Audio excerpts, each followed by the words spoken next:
Peraí. Peraí. Barulho de passo, vocês ouviram, né? Não abri a cerveja aqui à toa, não. Não. O meu é long Ah, neck, não dá não, pra. era lata. Nem viu. Enfim, faz parte. Todo Esse- mundo pronto, galerinha? Vocês estão ouvindo meu ventilador? Não. Não. Tá, isso Ué, é bom. mas é inverno, por que você tem que ventilador? Maluco, Ele tá no Nordeste. aqui tem as 4 estações do ano: calor, quentura, inferno e mormaço.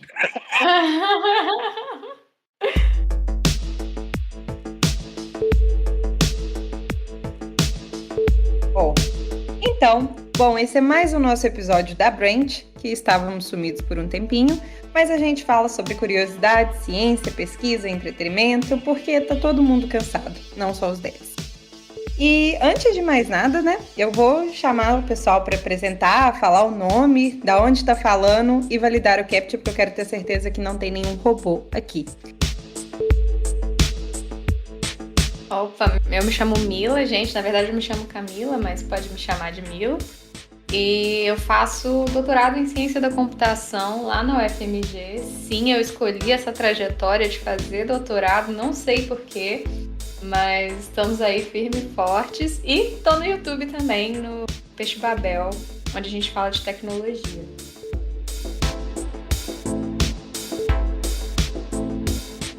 Oi pessoal, boa noite. Eu sou o Gus, eu trabalho aqui em Londres. Trabalho como Developer Relations para inteligência artificial pelo Google e estamos aí para conversar e aprender bastante. Opa, galera, eu sou o Vitor daqui de Natal, tudo bom? E eu já tentei entrar em mestrado em computação 2 vezes e falhei miseravelmente. Bom, meu nome é Bruce, sim, é nome de cachorro. Eu sou psicólogo de formação, terminei meu mestrado em neurociência e cognição, estou indo pro doutorado em neuroradiologia, trabalho na clínica, né, atendendo, e sou daqui de São Paulo. Oi, eu sou o JP aqui de Brasília, programador, e depois dessas apresentações estou me sentindo um lixo. É isso. É isso, né? É isso que a gente faz. Não se preocupa, todo mundo que tá vivendo no Brasil tá assim, JP. Não se sinta mal. Não, mas é o pessoal fazendo mestrado, doutorado, trabalhando em coisa importante e eu tô aqui não conseguindo subir um Docker na minha máquina. Agora peraí que eu me preparei. Nome é Bruna, sou de BH e eu não sou um computador. Era a minha apresentação, era o que eu queria fazer. Fantástico.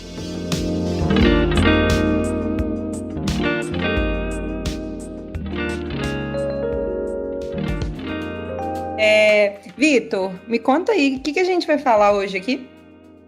Me falaram que hoje a gente ia falar de carro voador, teletransporte, e eu tô muito interessado como é que eu faço para fazer o upload da minha mente para um computador. Vou de novo, Vitor, o que a gente vai falar aqui hoje? A gente vai falar de ciência da computação aplicada, a gente vai falar de cotidiano, cientista da computação e todas essas coisas bacanas da academia. É isso aí mesmo. Muito obrigada. Mas o primeiro tema também é muito interessante. Talvez a gente finalize nele. Então, eu acho que uma das melhores formas da gente começar esse tema, na verdade, é falando como que a computação hoje ela é usada na área da ciência, né? Porque eu acho que principalmente para mim, para o JP e para o Vitor, que trabalhamos só com tecnologia e desenvolvimento de software, a gente só fica imaginando aquela tela lá que o usuário está interagindo, e aí tem um serviço por trás disso e acabou. Mas existe um mundo muito abrangente da parte de computação que vai muito além do que a gente conhece. E acho que é uma boa forma da gente começar falando é como que a computação é realmente usada fora desse escopo da tecnologia que a gente tem. Quem quer trazer pra gente isso? Eu posso começar, então. A tecnologia, a computação, né, ela tá em absolutamente tudo, né? Porque principalmente quando você pensa que a pessoa que faz ciência da computação ela tá ali propondo métodos, né, sistemas, algoritmos para pesquisa, esses sistemas eles se aplicam em diferentes contextos. Então você vai ver gente criando sistema para, sei lá, contar ovos de mosquito da dengue a partir da imagem, da foto lá. Isso é um senhor trabalho de pesquisa para você fazer essa contagem automática, um negócio que fazendo manualmente é super cansativo. Então vai ter um cientista da computação lá.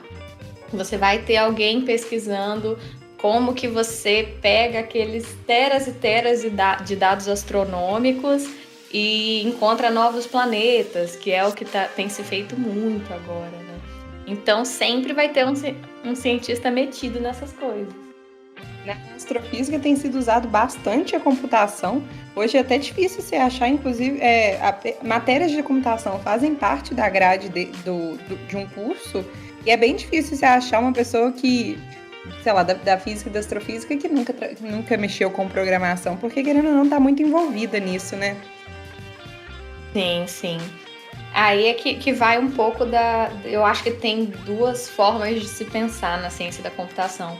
Você pode pensar na galera que aplica, né, que é ciência aplicada, digamos assim, e você pode pensar na galera que tá lá pesquisando em ciência da computação para propor novos métodos que ninguém nunca pensou antes, né, de se fazer, de se resolver um dado problema. E acho também que além de todos esses problemas de resolver da ciência, até no dia a dia do desenvolvimento de software mesmo, né? A gente está vendo sempre tecnologias mais modernas e atualizações de linguagens, frameworks que estão também para facilitar o dia a dia de um desenvolvedor. E acho que também vai disso o trabalho do cientista da computação também, né? Mexer com essa parte, além também da análise de dados e toda essa parte. Eu imagino, não sei se eu estou, né, falando demais. Sim, com certeza. O Vitor aí e seus 2 mestrados também ajuda aí a gente, Vitor. Ah, não, gente, eu não sou parâmetro pra nada, pelo amor de Deus, eu sou só um dev cansado. Uma das coisas que eu sei, eu espero que esse episódio seja lançado após eu dar a notícia, porque vocês vão ser um dos primeiros a ouvir, mas é porque eu vou começar agora no próximo semestre o meu mestrado em Física Computacional. Opa, parabéns! Obrigada! Caramba! Ainda não divulguei, porque eu tô esperando sair bonitinha a classificação e tudo, mas, enfim, já estou maravilhosamente feliz. E uma das pesquisas que a gente vai fazer é justamente isso. A gente vai usar desses dados que a gente recebe de telescópios.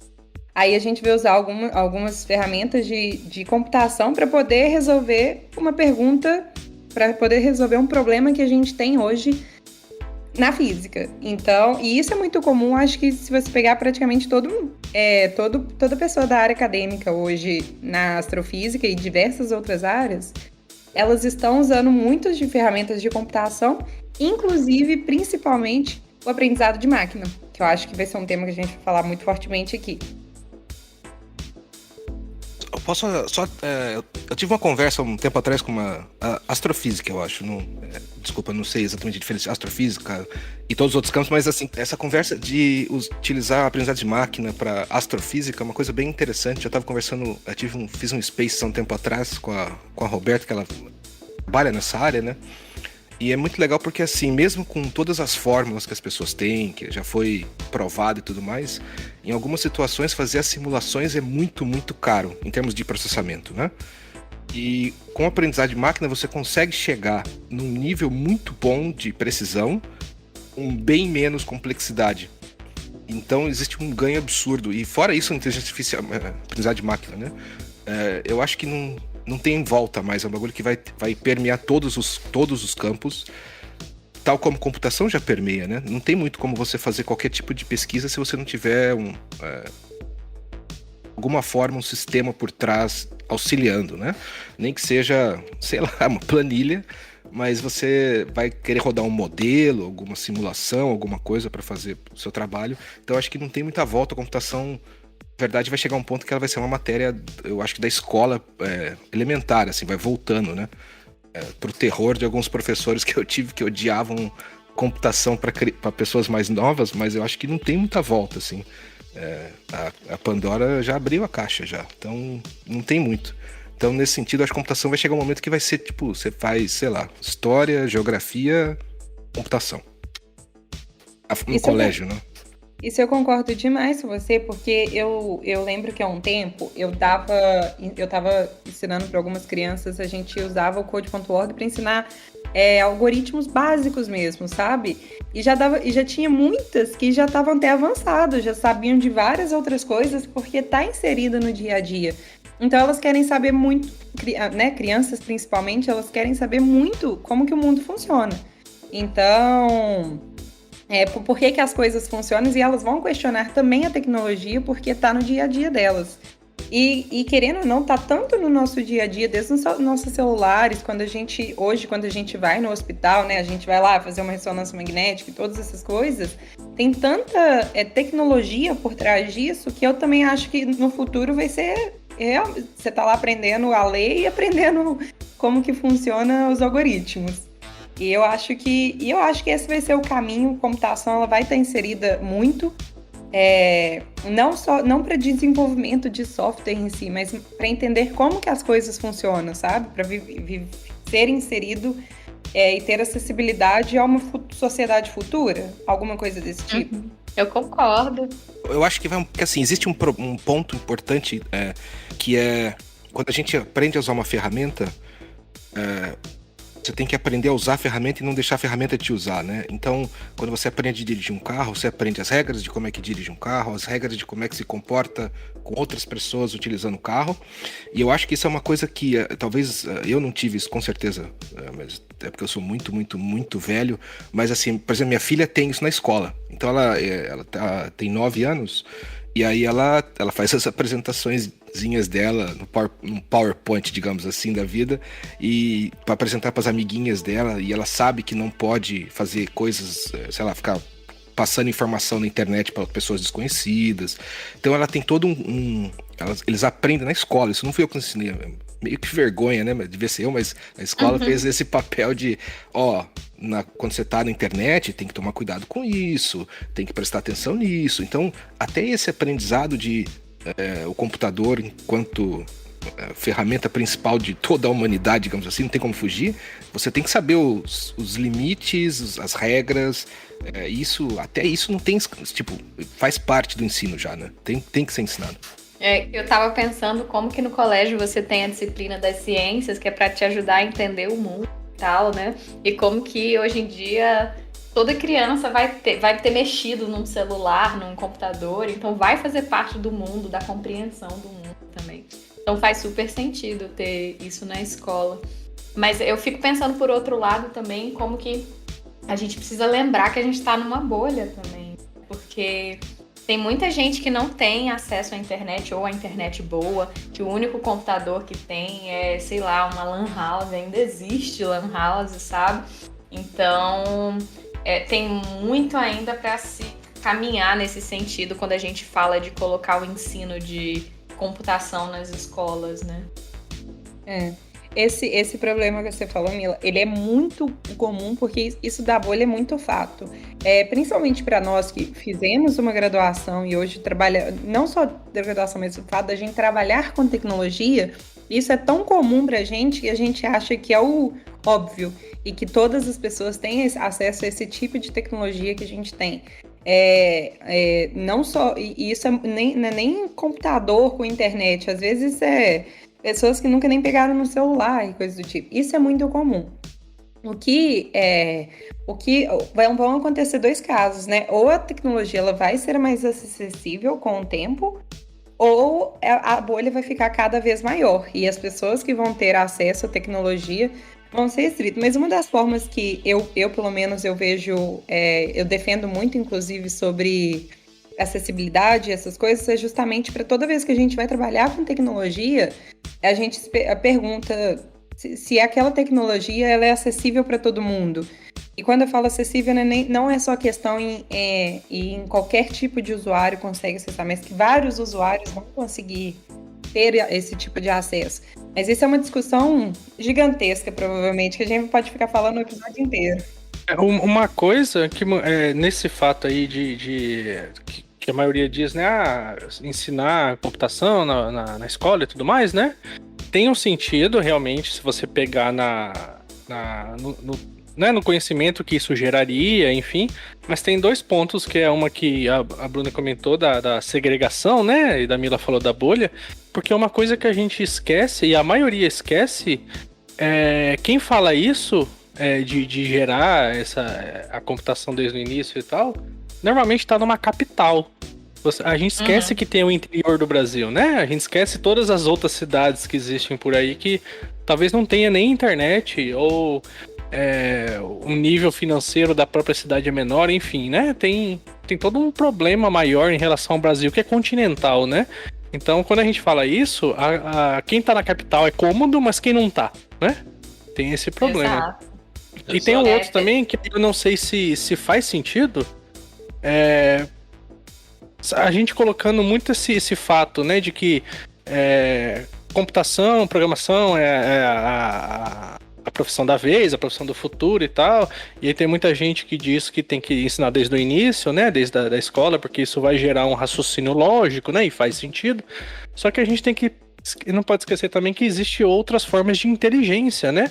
A gente sempre fica pensando em inteligência matemática, inteligência lógica, mas existem outras formas de inteligência também, né? Então, é meio complicado esse fato de tem que colocar no fundamental, mas... E tem gente que não tem inteligência emocional, ou de fala, ou de atuação, e não tem inteligência matemática, né? Cada pessoa tem a sua forma de pensar, o seu raciocínio, né? Então tem esse lado também. JP, fala a verdade. Você já tá dando Java, já tá ensinando Java pros seus filhos, que eu sei. Já deu um livro já pra ele. Java for Babies, né? Tem lá.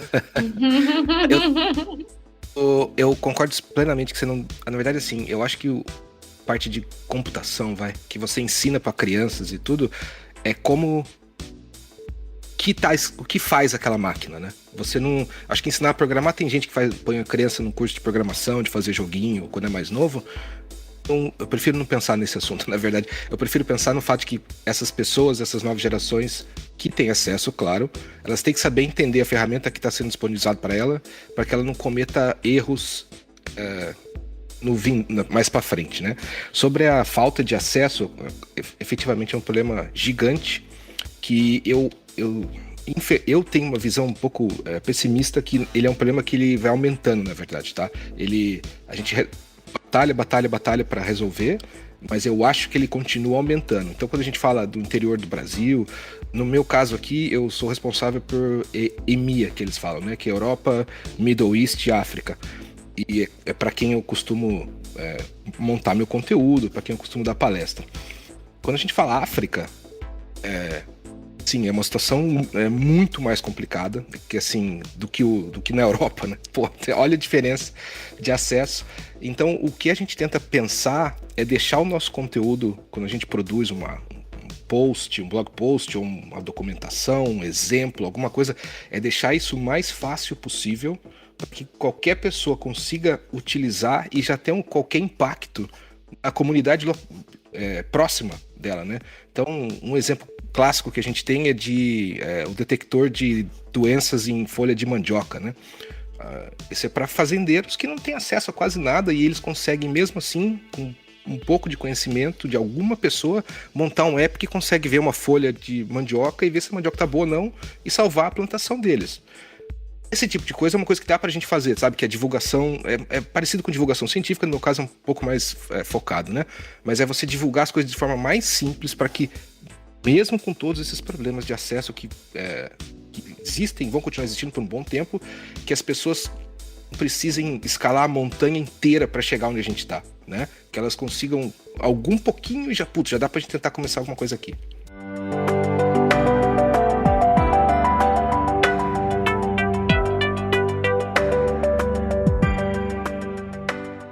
Quais empresas investem nesse tipo de tecnologia, nesse tipo de desenvolvimento? Porque, assim, se a gente for olhar hoje o nosso, né, as empresas que a gente tem, esse tipo de pesquisa para deixar a vida de alguém, essa tecnologia para deixar a vida de alguém mais fácil, facilitar isso, não são muitas empresas que investem. Eu acho que vem, inclusive, o próximo tópico, que é quais empresas que realmente fazem esse tipo de desenvolvimento, tanto empresas privadas quanto públicas. Se vocês conhecem empresas que trabalham com isso e que vão atrás desse tipo de desenvolvimento e etc. Ó o Starlink do Elon Musk aí, ó. Olha aí. Então já conversamos que isso não é referência. Droga. Mas sim, rola demais. O Musk aqui tá banido, que esse cara aí é um fanfic, hein? É fanfic. Esse cara é fake aí, não vale não. Mas rola demais. Eu ia dizer que claro que eu não conheço a situação do Brasil inteiro, é impossível conhecer, e eu sei que tem lugares que não vão ser assim, mas os departamentos de computação que eu já passei costumam ser departamentos com muita grana, porque tem muita parceria de universidade com empresa privada. Então, nos últimos anos, nas últimas décadas, dá até para dizer, as empresas perceberam do valor que tem na tecnologia, né? Tanto para o bem social quanto para o bem da própria empresa também. Então, eu já tive a oportunidade de trabalhar em projeto com o Ministério Público, que no caso é uma empresa pública investindo em computação. Já tive a oportunidade de trabalhar em projetos privados, né? Petrobras, Vale, esse tipo de empresas. E assim, eles costumam trabalhar em as grandes empresas costumam trabalhar tanto em projetos internos que vão beneficiar a empresa, mas também em projetos que dão algum benefício para a sociedade, né? Então, é muito comum ter essas parcerias. Isso já tá alegre, vou passar um pouquinho. Eu acho que existe um ponto em empresas grandes que... por que uma empresa grande ajudaria sei lá, uma comunidade, né? Você vai pensar, os caras só querem dinheiro, pipipi, popopó. E algumas empresas até são assim, mas assim, existe uma coisa muito importante que é quando você quer ter os melhores produtos, as melhores tecnologias, você precisa das melhores pessoas. As melhores pessoas, às vezes o objetivo de vida delas não é ligado diretamente a eu ter dinheiro pra caramba. Às vezes ela quer ter um impacto maior na humanidade. Então, para você ter essa cabeça, essa pessoa super inteligente trabalhando com você, ela precisa ter uma motivação que vai além de, vou te pagar X, né? E aí, quando você consegue que essas pessoas trabalhem para você, o fato delas se juntarem à sua empresa começa automaticamente a mudar a cultura, queira empresa ou não. Então, isso já, por si só, o fato da pessoa querer fazer uma mudança, tá lá, já ajuda a mover a empresa para ajudar mais uma comunidade, o que quer que seja. Então, acho que isso é, assim, existirem pessoas de alto calibre querendo ajudar, acaba impactando, assim, cara, tem bastante coisa que dá para fazer. E essa é uma forma, né? Eu quero ajudar comigo que vai me dar os recursos para isso, enquanto eu faço o meu trabalho. E eu acho que isso casa muito com o que o Gus falou, porque a gente já tem um estudo de vida em trabalhar para projetos open source, projetos como o kernel do Linux, projetos grandes, né, Fundação Apache e projetos menores e por aí vai. Tem muita gente que enxerga uma forma de devolver para a sociedade, um propósito maior de vida, trabalhar somente nessa esfera de agnosticismo político, de software livre, etc. Mas com essa democratização que a gente vem vendo de tecnologia, tirando as pessoas de algumas situações um pouco mais vulneráveis, trazendo a pessoa para uma certa transformação de vida, a gente vem começando a ver de uns anos para cá de verdade, pelo menos no meu ponto de vista, pessoas adquirindo para si essa noção, né, de eu vou ajudar a sociedade com de fato um projeto que vai impactar positivamente de verdade assim, na vida das pessoas. Isso talvez seja uma tendência bem positiva no futuro, né? Eu ia comentar que tem um lado muito forte da computação que é quando ela consegue, é evidente que ela consegue resolver algum problema que está em grande evidência, como foi o caso da Covid agora. Lá na UFMG a gente recebeu um monte de edital de projeto de empresa privada e pública querendo puxar como é que pesquisadores do Brasil poderiam contribuir, né, com o enfrentamento da pandemia. Então, a computação ela tem essa característica de, quando surge um problema, as pessoas pensarem como é que a tecnologia pode ajudar. E, por outro lado, também tem muita computação de mais base também, né? Tem gente estudando coisas que eu não faço nem ideia do que é, tipos de grafos específicos, que não é ciência aplicada, né? Mas existe a ciência de base também na computação, e essa não ganha tantos spotlights, né? Quanto a ciência aplicada. Uma coisa que vocês estão comentando sobre você vê na computação, né? Porque a computação antigamente era mais um nicho, mas hoje está enraizado em todas as empresas, né? Não é só diferencial, na verdade ele é o núcleo, né? De muito negócio. Mas eu aposto que muita gente que está ouvindo a gente e vocês aqui mesmo, com certeza, já teve aquele sentimento de que eu quero usar a computação para, que acho que o Gus comentou, né? Para ajudar, benefício da sociedade, né?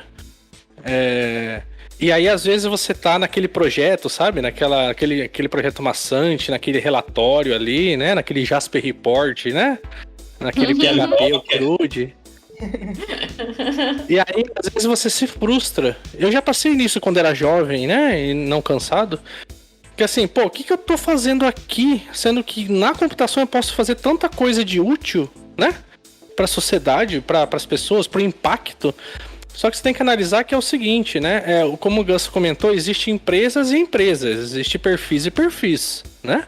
Então, você que está ouvindo a gente também, tem que analisar que tudo que você está fazendo na computação, independente do nível de projeto, vai afetar alguém. Então, se você analisar disso, afetar uma sociedade, ou afetar positivamente alguém, cara, se tu tá fazendo um sistema interno que vai gerar X relatórios, isso vai afetar a produtividade de alguém, uma pessoa vai ficar feliz com isso, né? Porque às vezes a gente pensa assim de ajudar a sociedade, a gente pensa em algo macro, né? O Starlink, né? Ir pra Lua. Não, mas não é só essas coisas grandiosas que precisa de muita coisa, não. Às vezes aquela simples tela sua vai fazer um impacto em alguém, né? Então, assim, só pra quem tá ouvindo também dá uma analisada que existe esse ponto. E não tem problema nenhum tu ficar nesse canto, né? Mas o que a gente tá comentando aqui é algo mais científico, né? É algo mais pesquisa científica e um nível um pouco mais diferente que, como o Gus falou, se tu quiser entrar nessa área, tem que encontrar essa empresa, né? Você tem que estar alinhada com ela. Eu acho que o ponto que o JP trouxe é interessante, que até mesmo a pessoa que está lá fazendo um relatório no Jasper lá, nunca fiz, não sei nem como é que é, mas até essa pessoa ela vai ter como ajudar, talvez mesmo no momento inicial, talvez não tanto, né, tá evoluindo ali, tá aprendendo e tal, mas por exemplo, um fato anedótico, né, da minha vida, então talvez não vale para todo mundo. Eu trabalhei 15 anos com o mercado financeiro, que é um mundo bastante diferente do que eu trabalho hoje, onde você não produzia nada de volta para a sociedade, a não ser software para banco, tá? Uma coisa que a gente fez, eu trabalhei com um colega meu, a gente participou de uma competição que era, a gente ganhava uns créditos de cloud, aí a gente tinha que fazer um projeto que fosse de impacto na sociedade. Eu lembro que na época que a gente fez foi um que a gente podia... a gente baixava todos os dados de gasto de políticos e apresentava de uma forma muito simples de você ver, assim. Você via quanto cada um gastava por mês. Simples assim, isso em 2012, 11, 13, alguma coisa por aí. Então faz tempo. E isso facilitava uma visualização. Então o nosso impacto de volta era, a informação está mais fácil de ser utilizada aqui. Então você conseguia ver quanto que, sei lá, alguém gastou milhares de reais no posto de gasolina que num lugar que nem existia, quando você vê no Google Maps.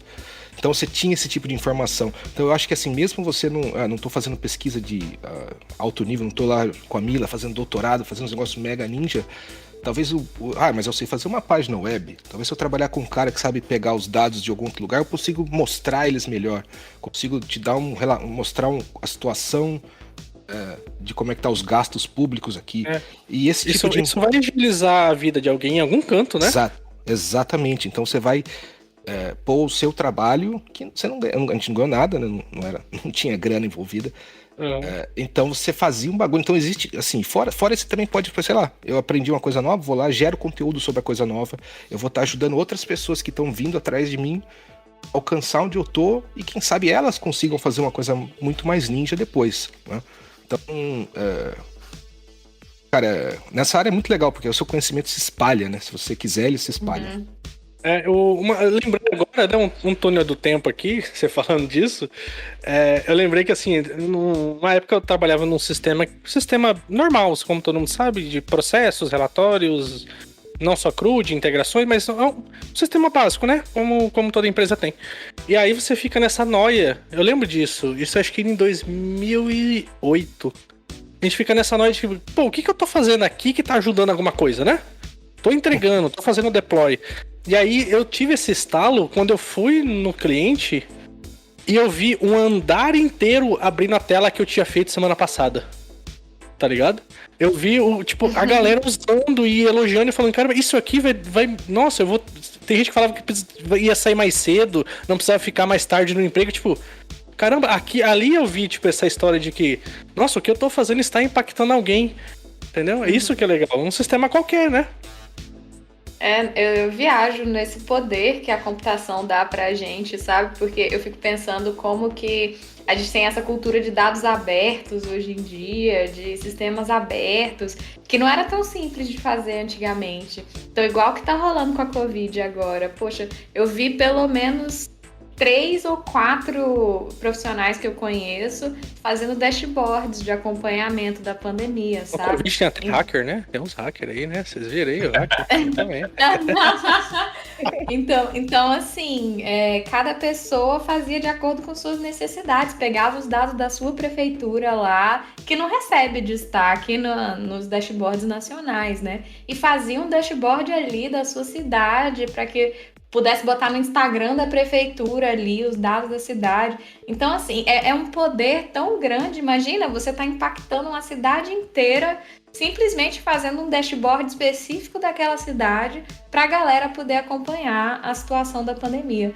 Então, a computação, ela dá um poder que eu acho um negócio fantástico.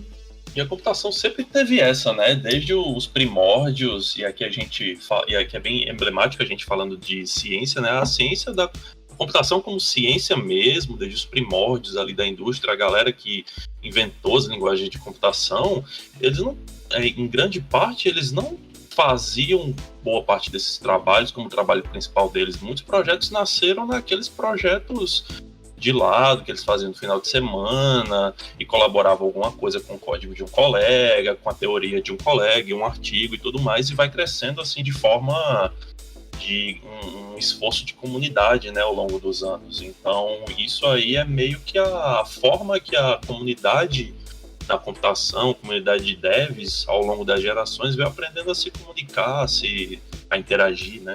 A Mila mencionou o bagulho da prefeitura aqui, e olha que interessante.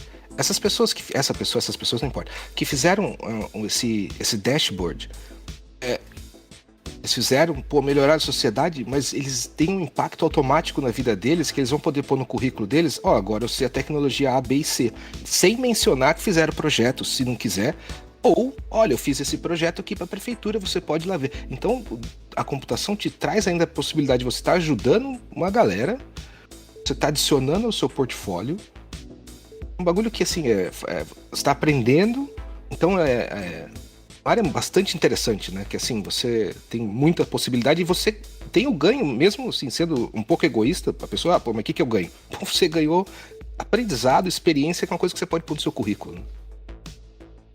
Sim. Só voltando aqui à pergunta da Bruna, a gente abriu uma tangente aqui, né, da questão do impacto da sociedade, porque sobre trabalhar efetivamente com alguma pesquisa ou algo da ciência aplicada à computação, né? Computação aplicada, enfim. Não é todas, né? Então, assim, vocês comentaram, o Gus comentou as Big, né? A Mila falou da Petrobras. Aí tem a própria Google, né? Que o Gus tá aí. Assim, tem alguma em mente que você lembra que o desenvolvedor que tá ouvindo a gente que, não, quero ir para essa área aí, né? Mais científica. Onde que ele procuraria essas? Quais são elas? Eu sei que a maioria das gigantes também, elas têm muita área de pesquisa mas são já áreas específicas, sabe? Então você tem a área na aprendizagem de máquina, você tem a área na parte de estatísticas e etc.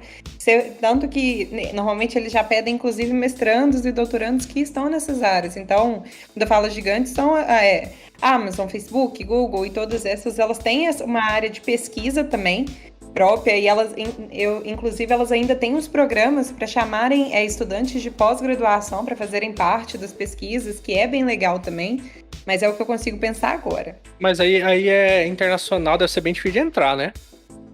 Eu acho que aqui no Brasil tem também, mas você deve saber falar melhor do que eu. Mas tem empresas locais, tem startups locais também. Eu sei do contexto de Belo Horizonte mais do que tudo, né? Mas tem amigo meu que trabalha em startup que é um grupo de amigos, sei lá, que fez e de repente começaram a crescer porque as tecnologias deram certo. E hoje eles fazem vistoria em linhas de transmissão, né, de alta tensão. Eu não sei esses negócios direito. Mas assim, uma startup começou entre amigos, usando tecnologia. Mas elas são meio escondidas, né? É difícil um dev que quer entrar achar elas, né? Cara, mas aparece a vaga aparece como P&D. Assim, estão procurando alguém para trabalhar com pesquisa e desenvolvimento. Então você procura por vagas de P&D que geralmente envolve um pouco do pezinho da ciência. Eu acho, né? Pelo menos no contexto. É a dica, hein, pessoal? Vagas assim. Porque para mim também já é mais difícil de achar. Em termos de pesquisa e desenvolvimento, empresas grandes, como vocês mencionaram, claro, elas têm isso, né? É importante para elas, por diversas razões. Até, sei lá, 2-3 semanas atrás teve o Google I.O. e alguns projetos de pesquisa foram apresentados que foi assim. Eu sei como é que são esse tipo de projeto, porque eu já participei e acontece, sabe? Então, por exemplo, a gente tava tendo... Vou falar do que teve na semana passada, depois eu retomo o que eu ia falar. Mostraram um baterista, e aí eu não sei se vocês viram esse vídeo, aí o cara teve um acidente, ele perdeu o braço, né? E aí o que, desistiu de ser baterista, tentou, era difícil, até que os caras... teve 2 engenheiros do Google que ajudaram o cara a fazer um braço mecânico que consegue servir como braço para bateria, manja, que consegue manter ritmo, que o cara consegue controlar, utilizando inteligência artificial e eletrônica e várias coisas. E então esse tipo de projeto aparece, os caras falam, vamos ajudar o cara. E assim, como eles já estão, são pessoas que já estavam envolvidas em robótica, que já estavam envolvidas nesse tipo de pesquisa, então para eles vai usar um conhecimento mega de ponta que eles têm, auxiliando uma pessoa.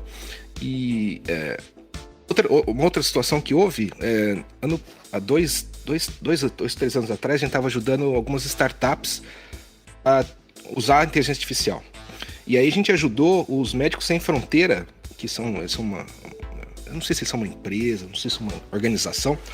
E o que eles queriam fazer, eles queriam olhar aí eu não vou saber a tradução, vocês me ajudem. Sabe quando você tem aquele círculo que você põe as bactérias e faz os testes lá, o Petri dish, eu não sei traduzir isso. A plaquinha de Petri. Plaquinha de Petri, exatamente. Aquilo é muito importante para você descobrir quando uma bactéria é resistente a uma droga, né? Só que eles querem fazer isso de tal forma que eles pudessem fazer no campo, não ter que mandar para um laboratório.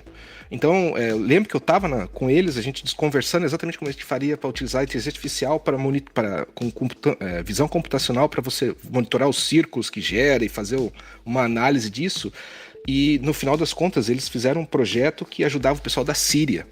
Então, às vezes, você tá ali e ajudar uma empresa dessa menor mesmo, como a Mila falou, você tá lá, ajuda, ajuda, o impacto que isso pode ter, você não consegue nem prever. E eu tenho até o vídeo lá, dá pra ver os caras ajudando o pessoal da Síria, uma situação horrível, mas estavam conseguindo fazer monitoramento das bactérias, ver se a pessoa estava com alguma resistência, colocar o antibiótico correto. Então, assim, essa parte, é da hora. Terminando esse episódio, eu vou tentar pela 3ª vez me matricular no mestrado. Muito bem, muito bem. Motivaram.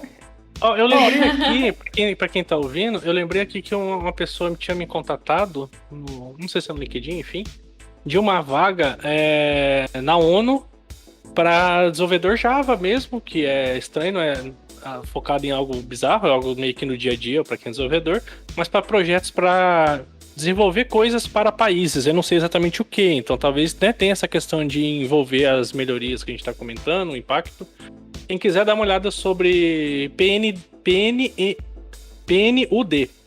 Tem uma vaga lá na ONU do PNUD, tá aberta agora, nesse momento. Olha, ó. Aí a dica. E paga bem, tá? E paga bem. Paga bem pra caralho. O importante é pegar bem também, né? Então é importante, essa aqui é boa.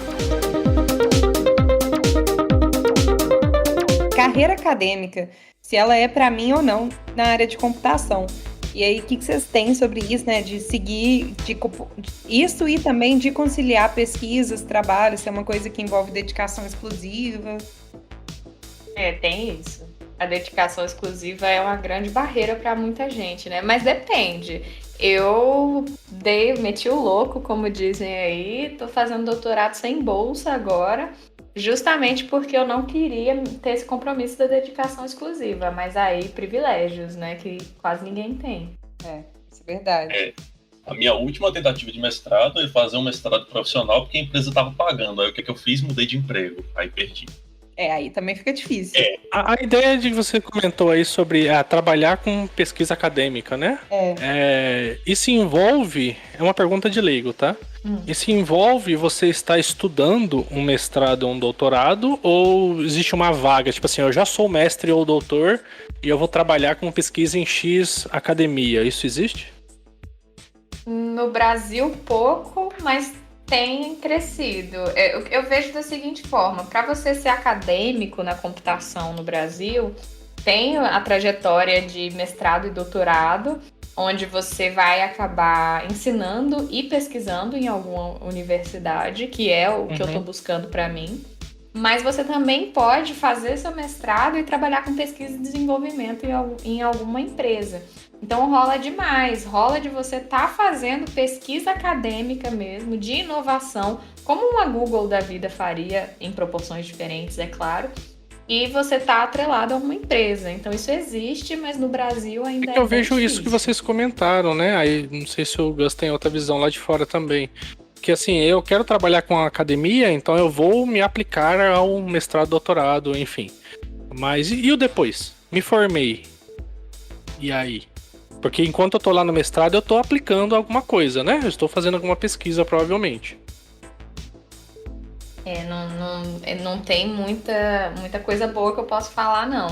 Na verdade, você vai acabar... Ai, gente, eu tô sendo sincera. Você vai acabar ensinando em alguma universidade, porque aqui no Brasil é mais pesquisa junto com docência. E a universidade te contrata como docente e você desenvolve pesquisa também. Então, isso é a maioria absoluta das pessoas que pesquisam que eu conheço. Mas tem muita gente também que vai para o mercado trabalhar com pesquisa e desenvolvimento.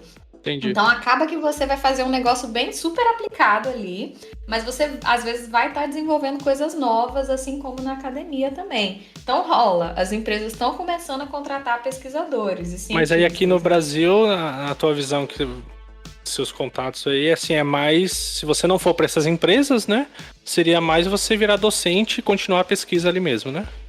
Exato, exatamente.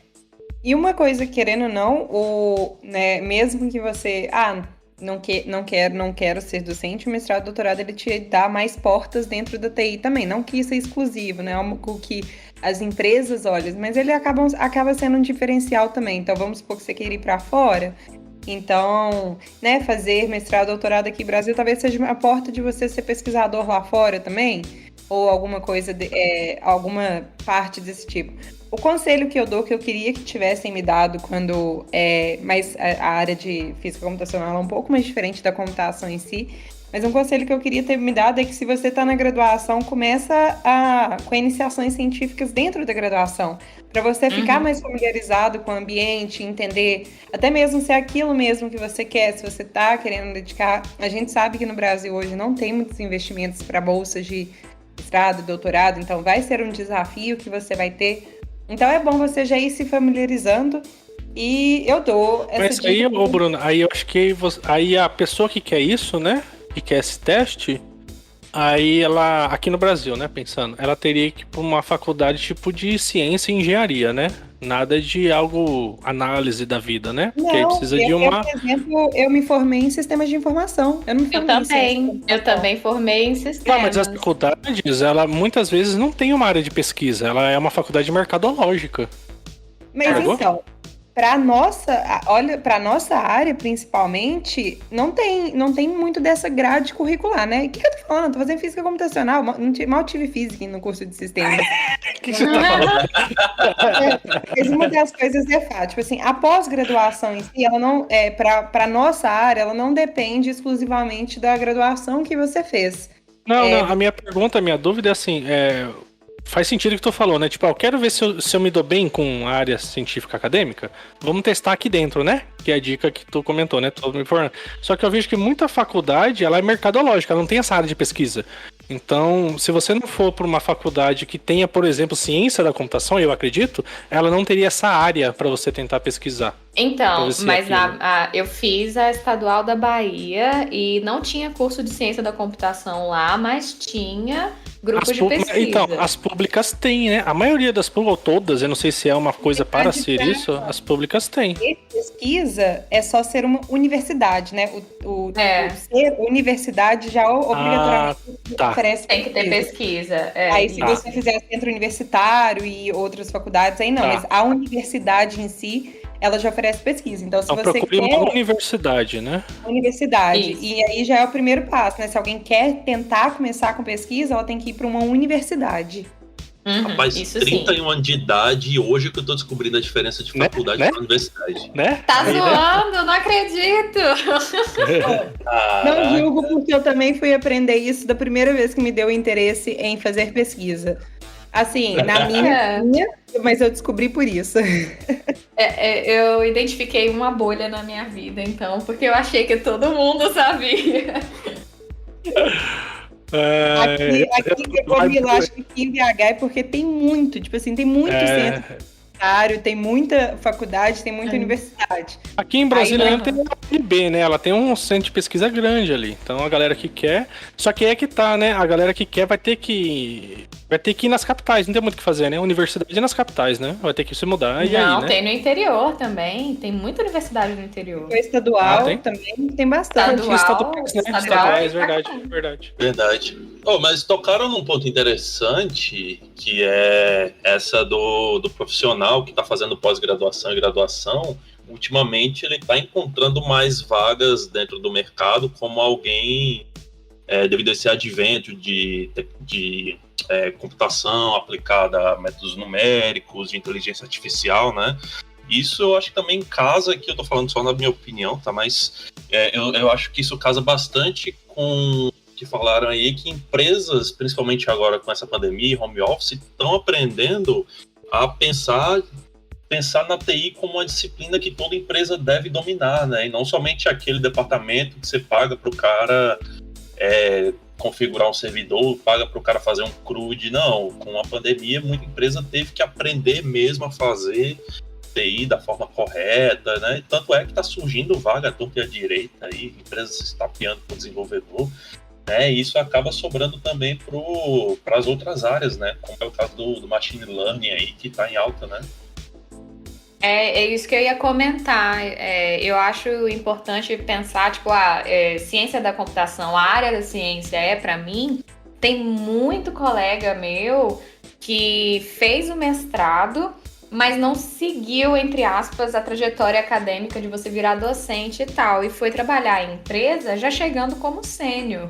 Então, assim, às vezes fazer um mestrado, você já vai chegar com um know-how, por exemplo, de machine learning, que é a área que eu tô mais próxima, que ninguém no mercado vai ter que não passou por essa trajetória. Então, é muito mais fácil, tem empresa que até coloca nos pré-requisitos que a empresa esteja procurando uma pessoa sênior que tenha esse viés, né, mais científico, mais acadêmico. Esse é um excelente ponto. Eu acho que dá para adicionar, perguntar sobre empresas que pegam pesquisadores, né, o contrato. Se você adiciona o machine learning como ponto de pesquisa, acho que todos os bancos grandes vão começar a usar de uma forma ou de outra. Eu apresentei ano passado para um dos bancos grandes do Brasil sobre machine learning, porque eles estavam fazendo assistentes, né? um jeito de você ligar e eles conseguirem falar. Então e o pessoal era researcher, que eles falam, né? De P&D. E então você pode ir para essa área e tem vaga, difícil, porque exatamente, só que é uma área bem mais avançada, né? Você tem que querer estudar o bagulho, tem que querer... faz parte do perfil, digamos assim, né? Eles estão no mercado financeiro, que no Brasil é um mercado que tem dinheiro, né? Eles estão contratando pesquisador, então isso é uma coisa legal, tem espaço aí. Sim, tem muita vaga e pouco profissional, tá? Então, outro dia eu dou uns cursos de Deep Learning na Alura, que é um tema super avançado. E outro dia me perguntaram, pô, mas será que é útil pra mim? Eu quero trabalhar no mercado, tipo, eu não quero fazer pesquisa. Eu falei, nossa, se você chega numa empresa falando que você manja de Machine Learning e Deep Learning, é complicado você encontrar um profissional que realmente manja hoje em dia. Parece que tá descasado, né? Mas pergunta, então o mestrado ele é curso de 2 anos e ele já entra como sênior, então ele é o sênior de 2 anos que a gente deixa, que a gente aceita? Tá zoando o sênior de 2 anos à toa. Mas aí, Vitor, tem um problema, porque a gente não contou os 4, 5 anos de graduação, então em teoria deu 7. Mas não conta, né? Não, porque teve Ninguém conta, né? Teve enfim, deixa essa treta pro Twitter. O que a Mila comentou é interessante, né? É o Momento Alura, né? Lembrando que temos o Momento Alura. Então, se vocês quiserem lá, vai no Alura. Cupom de desconto não existe, porque a gente não tem a parceria, mas, né? Quem quiser ir lá. Alura. Mas eu tenho cupom de desconto. Então fala aí. Pode divulgar seu alura.com.br/peixebabel, vocês têm 10% de desconto lá. Tá aí na hora de fazer o curso de Deep Learning lá, Mas é uma coisa que vocês falaram assim, aqui eu tô mais próximo do Banco do Brasil, por exemplo, né? Eles têm uma área aqui de Machine Learning, por exemplo, né? E acho que, acredito, como o Gus falou, todas as maiores têm também, né? Então, se você adicionar mesmo, né, a ideia do Machine Learning, aí já expande o mundo de vagas, né? Para trabalhar com ciência de dados, é preciso ter uma boa base de programação e quais outros tópicos são necessários para poder se tornar um cientista de dados e trabalhar com machine learning e mais? Ótimo. Eu acho que para você trabalhar nessa área tem vários papéis que você pode trabalhar com aprendizado de máquina, né? Você pode ser o pesquisador, aí vamos começar lá. Se você quer ser pesquisador em uma empresa grande, você vai precisar ter um doutorado e tá querendo fazer até um PhD e ir pra frente. Eu, por exemplo, não posso me candidatar mesmo para transferência interna, porque eu não tenho um doutorado, tá? Meu mestrado não é suficiente. Mas por quê? Porque é um papel de pesquisa. Você vai ficar lá fazendo paper e essas coisas, tá? Então, esse é o lado. Só que você pode querer fazer outra coisa, você pode querer trabalhar com machine learning. Para trabalhar com machine learning ou ser um data scientist, você não precisa ter um doutorado, você não precisa ter um mestrado, mas você precisa ter um conhecimento mais avançado de matemática e estatística. Porque para entender o que os conceitos que você está lendo ali, para que serve, de onde eles vieram, você precisa entender. Você precisa ter se formado e tudo isso. Não quero nem entrar no mérito se faculdade ou universidade é importante ou não vou entrar nesse mérito. Mas o fato de você conhecer, saber matemática avançada, sei lá, cálculo, álgebra linear, geometria, essas coisas, e estatística, isso é importante. Tal como, obviamente, conhecer das ferramentas que você vai trabalhar. Antes de fazer o curso de Machine Learning lá, tem que fazer o que o Gus falou, mas tem lá também isso? Na Alura?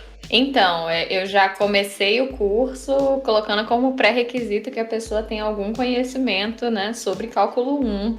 Pelo menos o cálculo 1 precisa ter. Então, quer dizer que aquelas disciplinas que a gente jura que não vai usar, a gente usa. Na escola, pra caramba.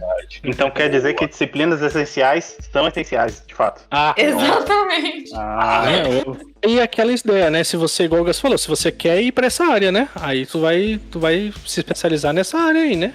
Isso se você quer ainda ser um cara que... É que assim, tem uma analogia que dá pra deixar as coisas mais simples, que é o seguinte. Se você parar pra pensar, quantas pessoas do seu convívio sabem construir do zero um forno micro-ondas? Assim, provavelmente 0, tá? essa pessoa que constrói o forno micro-ondas é o pesquisador, é o cara que desenvolve um modelo novo de reconhecimento de imagem, tá? Essas pessoas sabem coisas que vão muito além do que um engenheiro normal faz. Aí, se você for parar para pensar, quantas pessoas sabem utilizar o micro-ondas? Provavelmente quase todo mundo. Então, você quer ser o cara que sabe utilizar machine learning, você sabendo um pouco de desenvolvimento e entendendo um pouquinho do básico de matemática e estatística, você consegue utilizar, e isso tá ficando cada vez mais fácil, tá? Tipo, o meu papel é fazer ficar mais fácil. Meu papel é fazer você não precisar saber nem muito de matemática e estatística. Só que também tem um outro cara, uma outra pessoa no meio aí, que é o cara que conserta micro-ondas. Esse cara que conserta micro-ondas, ele sabe olhar dentro do micro-ondas e saber o que tá errado, ele sabe melhorar a função do botão de pipoca, sei lá. Esse cara é um engenheiro de machine learning, digamos assim. Ele é um cara que ele entende mais de matemática, ele entende mais de estatística, ele entende bastante de programação, e esse é um cargo que você não precisa ser doutor, porque você trabalha com os pesquisadores, por exemplo. Ou você trabalha com... Você operacionaliza a solução do problema, né?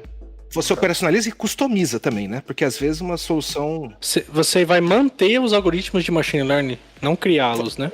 Você não vai criá-los, mas você pode customizá-los. Então, por exemplo, uma aplicação muito comum no mundo acadêmico, não da computação, é utilizar, por exemplo, reconhecimento de imagem para fazer detectar flores. Tá bom? Essa pessoa, para fazer o modelo de detecção de imagem, ele entende de machine learning, ele entende como o modelo foi criado e ele consegue criar a própria versão dele, tá? Ele faz uma customização ali. Essa pessoa, então, ela sabe mais, ela entende por que as coisas funcionam, ela entende por que como que faz. Então existem níveis e níveis de como você entrar nesse mercado. Porque utilizar o algoritmo de detecção de flores seria a ideia do usuário, né? Seria algo meio leigo, mais né? Mais ou menos. Não chega bem a ser usuário, não. Não? Para uma pessoa sem conhecimento de programação assim, usar... Desculpa, um programador. A gente tá falando de programador mesmo. Tá. Não, então, os algoritmos simplesmente vai usá-los, né? Não vai precisar toda essa bagagem de algorítmica aí que você tá comentando. Mas, exatamente, não precisa, e é um começo, né? Você começa a utilizar a presença de máquina como uma caixa fechada, onde você dá um input e pega o output. Claro que você tem que entender que esse output tem... não é 100% correto, tem todos uns detalhes, mas isso faz parte do meu trabalho. Chegar... que qualquer desenvolvedor consiga usar isso. E aí, depois ele vai, eu gostei disso, quero continuar evoluindo, vou continuar estudando. Google tem uma API até disso, né? Que a gente passa uma informação e já faz o processo lá pra gente, né? Várias. Né? Olha aí. Mas acho que a Mila pode dar um conceito mais... tem uma visão ainda mais aprofundada disso. Seria legal ela funcionar. Pra você ver, o povo fala esse negócio de desenvolvimento de software é o futuro, é porque você não sabe que eu sou um mero usuário das ferramentas que a galera da IA cria. Exatamente. Mas eu gostei demais dessa forma que o Gus colocou da customização, que é exatamente isso. A ideia quando eu faço um curso de Machine Learning, Deep Learning, é para formar essas pessoas que customizam mesmo, porque se eu fosse ensinar tudo que eu tive que aprender para construir o micro-ondas do zero, eu ia ter que abrir uma graduação, entendeu? Para falar de álgebra, de cálculo 1, até essas coisas que a gente pensa que é inútil, tipo derivada. A derivada é tipo a base de você fazer um modelo. Pois é. Aí, assim, eu tento pensar em formar essas pessoas que vão customizar, ou seja, que não vão olhar para a saída daquele modelo e confiar cegamente, mas que vão conseguir pensar, não, peraí, isso aqui tá errado. Se tá errado, como é que eu faço ficar melhor? E vai lá mexer, cortar um fio aqui e ali até fazer funcionar da forma certa. Esse conhecimento que é valioso. Aí precisa dessa base de cálculo, álgebra e estatística, né? Precisa ter uma base de álgebra, mas não precisa ser a pessoa incrível ali da matemática. Porque o Vitor que pega essas machine learning e faz um bando de if, ele não precisa. Né, Vitor? Não, eu tenho Stack Overflow. Né? Se sair do ar, você não tem mais. Aí também eu me respaldo no peso do processo. Não, brincadeira. Exatamente. Não, eu queria tirar uma dúvida com a Camila e com o Gus também, se for possível, mas assim... Manda. Eu entendo que a gente tem níveis de conhecimento de um determinado assunto. Então, a gente já falando do micro-ondas, a gente tem o técnico em micro-ondas, a gente tem o engenheiro que entende como o micro-ondas funciona, a gente tem o doutor que criou o sistema de aquecimento de partículas de água, tal. A gente tem níveis diferentes de entendimento do problema. Mas assim, no final das contas, todos eles teoricamente interagem com o mesmo objeto, que é o tal do micro-ondas imaginário. Isso. A minha dúvida tem muita... Eu sei que a resposta, mas eu queria escutar de vocês, que tem muita diferença na qualidade, no produto final do cara que só entende como liga e o cara que de fato entende como funciona? Poxa, eu acho que pra caramba, viu? Eu acho que tem, sim. Porque depende do problema, vai. Então, se você tá lidando com um problema relativamente simples, a sua empresa... A maioria dos problemas de empresa não vão alcançar... De empresas menores, né, que eu tô falando. Não vão alcançar um grande nível de complexidade. Então, a galera vai lá pegar um negócio que já tá implementado ou até já tá treinado, né? Já tá pronto lá e vai aplicar. Então, se for um fulano, uma fulana doutora em computação ou uma pessoa que fez um curso online ali e aprendeu a treinar modelos, talvez essas duas pessoas produzam o mesmo resultado. Agora, à medida que o problema vai se tornando mais complexo, por exemplo, mas aí eu quero detectar flores, mas aí às vezes eu quero detectar de dia e de noite, pronto. De dia e de noite. Já deu uma ferrada com a pessoa que já não entende direito nuances que a iluminação pode causar no resultado do seu algoritmo, entendeu? Então, eu acho que para problemas simples... tem como você garantir a mesma qualidade de solução, talvez não com a mesma velocidade ou não com o mesmo custo, mas uma solução que vai, sei lá, chegar num resultado válido, né, naquele contexto. Mas à medida que o problema vai ficando mais difícil, vai exigindo, acho que talvez exponencialmente mais conhecimento. Né? Só completar que isso que a Mila falou é perfeito, e a gente pode transformar o problema da flor de dia e de noite na flor comestível ou não. Que aí quando você tem quando você chega ali e fala, não, gente, é uma coisa muito simples, é só detectar se a flor dá pra comer ou se você morre. Aí você chega na situação onde a pessoa que tá fazendo isso, ela tem que entender muito bem onde que ela pode errar, e aí começa a entrar um conhecimento mais profundo do que está sendo feito. Então você tá correto que existem vários e vários níveis. Essa pessoa que vai fazer resolver das flores, talvez ela não precisa ser o super pesquisador que sabe como é que cria uma nova camada de Transformers, nem vou entrar no detalhe. Mas é uma pessoa que sabe olhar para o problema e falar, peraí, esses dados são assim, meu modelo é assado, ele tem essa fraqueza. Como que eu abordo essa questão? Né? Exatamente, então você tem vários e vários graus de cinza que você pode se encaixar aí. Sim. Talvez a gente possa fazer uma pequena puxada de assunto, mas é mais uma dúvida mesmo, porque nessa diferença entre a pessoa que sabe muito e a pessoa que somente sabe aplicar e não sabe lidar com outros cenários um pouco diferentes, mas que mudam tudo, é aí que entra o bias do dado? Entra também, né? Entra também, porque... Até esse conhecimento do que é um bias, matematicamente falando também, a pessoa tem que ter... Gus, me ajuda. O que é um bias? Bias é quando você existe um viés... É um viés. Um fator nos dados que tá... Ele não é bem objetivo e acaba aparecendo. JP, na nossa linguagem, é o bug que aparece, entendeu? É o bug que aparece na aplicação. Assim, uma coisa que eu andei lendo bastante, assim, eu não sou especialista, eu nem gosto de falar muito porque eu não sou especialista, eu não gosto de falar coisas erradas. Mas bias, ele vai além do machine learning, né? Se a gente for parar pra pensar num banco de dados, por exemplo, e aí você começa a imaginar como é que um banco calcula o risco de crédito de alguém que mora numa favela. Claramente tem um bias e não tem nada a ver com inteligência artificial ali. Existe uma query que fala, esse cara mora na favela, então a taxa é outra. Qual o CEP dele? Qual juros que eu posso aplicar pra esse cara? Exatamente. Então esse bias, ele já existe há, sei lá, bastante tempo aí, desde que inventaram SQL.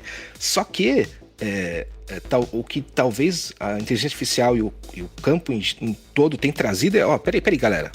Olha isso aqui, Existe esse problema aqui. Ele já existia antes. Tá, já existia. Então vamos resolver. Vamos todo mundo olhar para cá e tentar resolver. Esse ponto é interessante. Então, existe o problema de bias, ele tá presente, é difícil até a gente... Por exemplo, a Mila mesmo falou, furei uma bolha hoje, né? Esse é um problema de bias, tá? Que ela percebeu ali. Isso existe para todo mundo.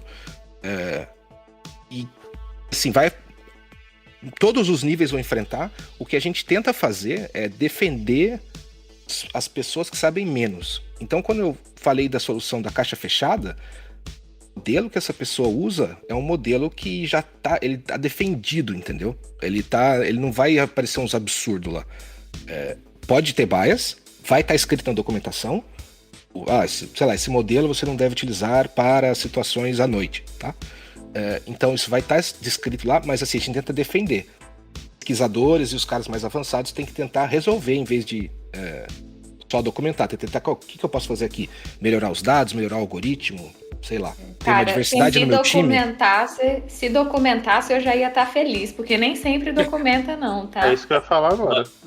Deve ser pré-requisito para a área de tecnologia, né? Não fazer documentação. É verdade.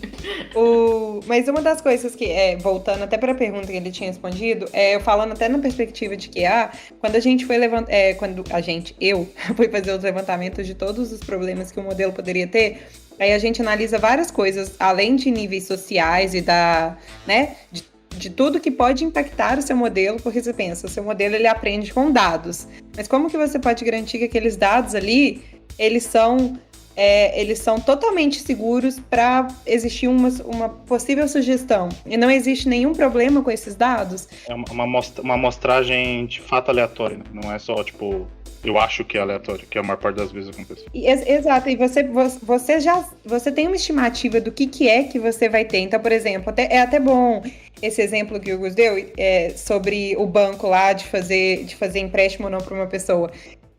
Você já tem uma ideia dos dados que você recebe. Então, você sabe que já existe um preconceito que também vai ser inserido. A máquina, ela aprende com os humanos. E nós, humanos, a gente comete erro e muito erro.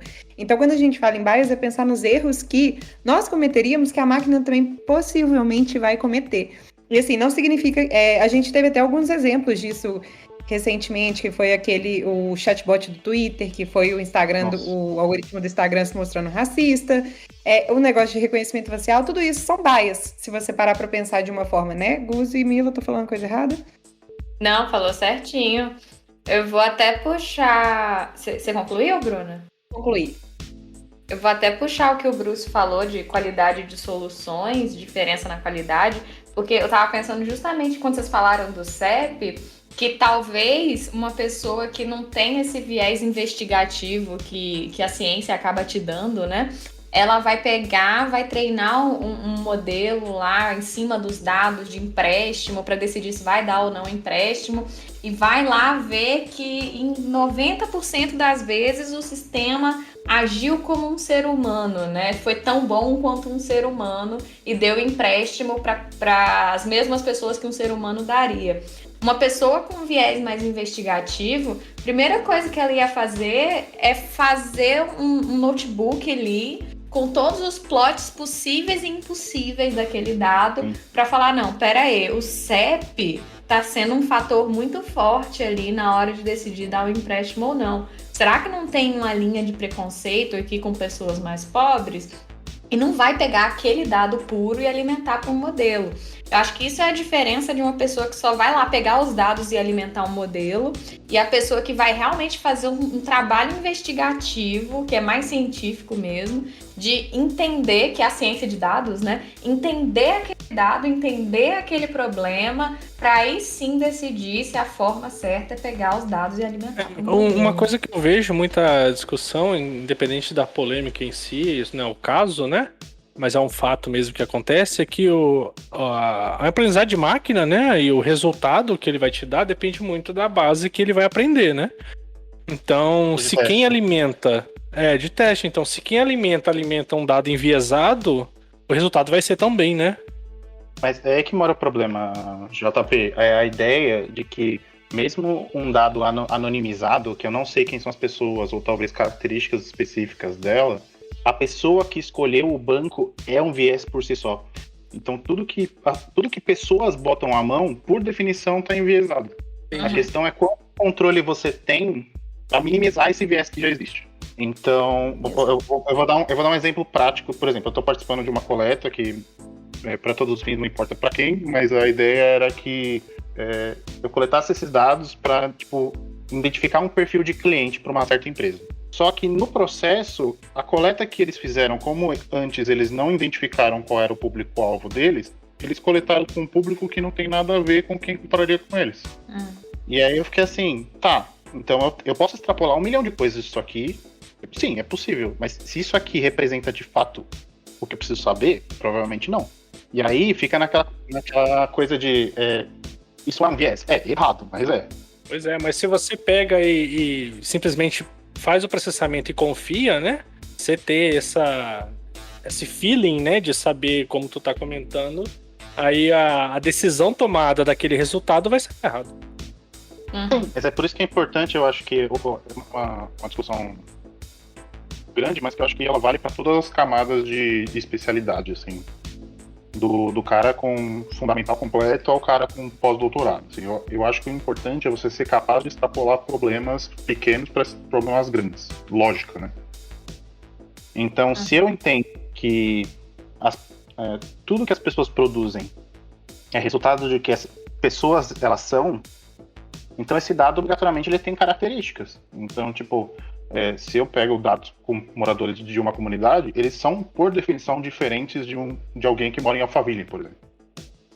E saber essa diferença, isso pode variar para todos os milhões de coisas que você puder imaginar. O grupo de pessoas que gosta da jujuba amarela, obrigatoriamente vai ter informações diferentes que a galera que gosta de jujuba vermelha. Mas isso obrigatoriamente já não depende da pessoa que está desenvolvendo, e aí a gente confia, né? A gente coloca essa confiança na moral daquela pessoa que está desenvolvendo? Sim. Um pouco. Por isso que... Total, eu acho que totalmente. Por isso que estão fomentando tanto essa ideia do desenvolvimento baseado no usuário, um desenvolvimento mais humano, né? Então, você tentar pensar, em vez de você falar o que o software vai fazer, você como pessoa desenvolvedora, você começar a pensar o que eu vou fazer com aquela outra pessoa, porque aí a responsabilidade dá uma pesada, sabe? Então, você não está fazendo um software que vai fazer alguma coisa, você está quase que diretamente atuando ali, afetando você está influenciando alguém, pessoa. Né? De alguma forma. Mas aí não é nem a questão de pensando em cargo, né? Não sei se é o caso da Bruna que ela generalizou, enfim. Não é pensando no programador, porque se você pensar em programador, enfim, ele vai usar um algoritmo específico. Acho que o meu ponto, que eu acredito, é mais em relação ao dado que foi aprendido, né? Então tá mais na base em si do que no algoritmo, ou eu tô falando errado? Não. Tem muitas vezes que as escolhas algorítmicas, elas interferem também. Então, assim, por exemplo, esse exemplo que a gente falou do CEP tá sendo uma variável muito importante na hora de decidir dar um empréstimo, eu consigo resolver isso por vias algorítmicas. Então, com a mesma base, eu consigo fazer uma solução mais justa, sabe? E volta aquilo que você falou de o cara que desenvolveu esse algoritmo, o responsável por categorizar isso aí, documentar direito, né? Sim, tanto documentar a base, documentar a solução. E vai muito também do algoritmo que você está usando também, porque assim, você tem esse, né, que você vai aprender sim como uma base, mas como que você vai fazer depois também é muito da forma como que você está desenvolvido. Então, por exemplo, existem outros tipos de algoritmos também que você consegue ter uma liberdade, gente, me corrija se eu estiver falando errado, mas que você consegue ter uma liberdade maior justamente para poder treinar e evitar tais bias assim. Exatamente. As bases são um grande problema. Mas o algoritmo também é. Eles são cumulativos, né? Eles são problemas cumulativos. Então, assim, não basta eu ter um dado não enviesado. Eu tenho que ter uma pessoa que analisa ele que seja o minimamente enviesado possível. Sim. Que saiba enxergar esses vieses, no mínimo. Sim.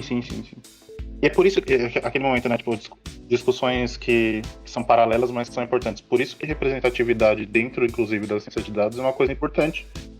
Porque senão você tem analistas que só pensam de um jeito e tem só certas características olhando tudo. Não, eu só ia perguntar se, dependendo de tanta documentação, se cientista lê, porque deve com certeza não ler, né? Ai, gente, que maldade. Você deve ler mesmo. Mas o certo é documentar. Assim, na academia a gente lê tudo, né? Já tá acostumado. É diferente de nós, ô Vitor. Nós A gente só é dá o outro shift nível. F10, a gente É só dá o outro shift nível, F10 e vai. A gente não sabe nem ver a resposta do Stack Overflow, você copia a pergunta achando que vai resolver. Não é, a gente é nesse nível. Acho que infelizmente não deve dar para fazer isso no modelo. Vai quebrar. Não, aqui o teste é saber se o teste tá verdinho e passou.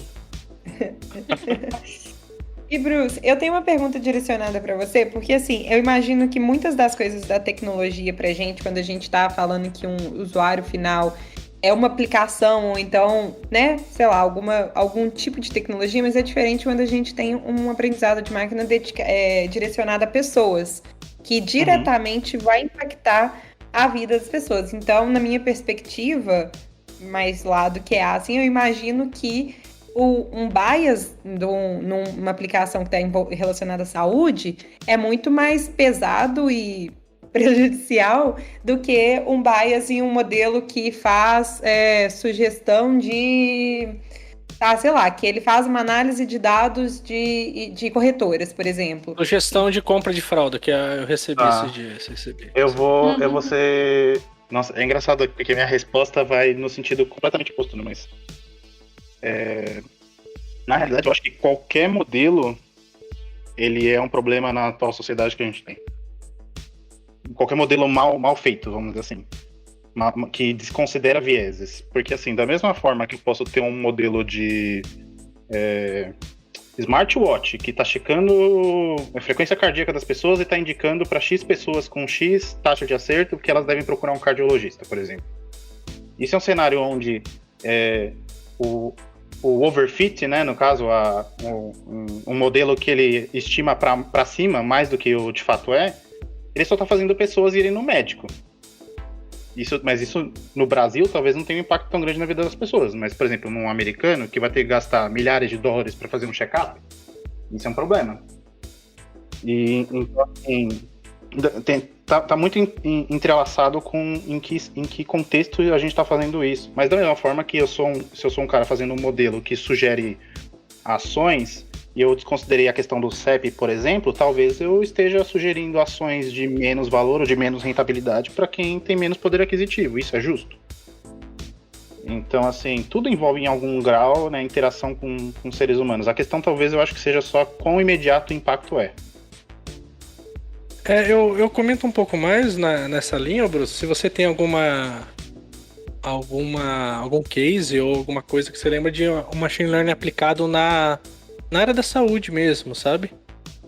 Que a pessoa pode, por exemplo, quem tá ouvindo, que quer, como a gente comentou um pouco mais cedo, né?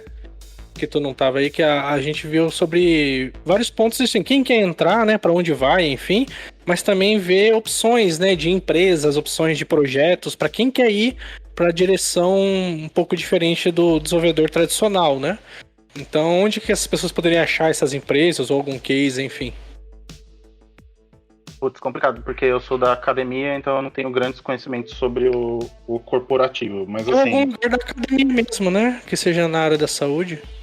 O forte agora é, tipo, previsão de risco com base em dado fisiológico, né? Então, tem muita gente estudando como prever certos tipos de doença com base em, sei lá, frequência de batimento cardíaco, ou fazendo categorização de exame de, por exemplo, lá onde eu faço pesquisa tem isso, né? O pessoal está estudando categorização de ressonância, tomografia com base em machine learning, para você, tipo, ou acelerar o processo de diagnóstico, ou mesmo o processo de triagem dos pacientes e tal. Então, essa galerinha aí que tá estudando dado fisiológico, por exemplo, de smartwatch, essa galera que... O cara que fizer um modelo muito bom, ele é um cara que vai ganhar dinheiro, com certeza. Também estou trabalhando agora com projetos na linha da saúde, de análise, de triagem mesmo, a partir de raio-x. Então, no contexto de diagnóstico, auxílio ao diagnóstico de Covid, que isso é muito importante, né? Não é um sistema que vai detectar Covid, mas que vai ajudar um médico a triar os milhares de casos que ele tem na mão. E eu vejo, tem até empresas, né, que eu tô fazendo na universidade, tem uma empresa que chama Neuralmed, uma amiga minha, a Fernanda Vanderlei, trabalha lá. É uma iniciativa privada que também trabalha com visão computacional para auxílio diagnóstico.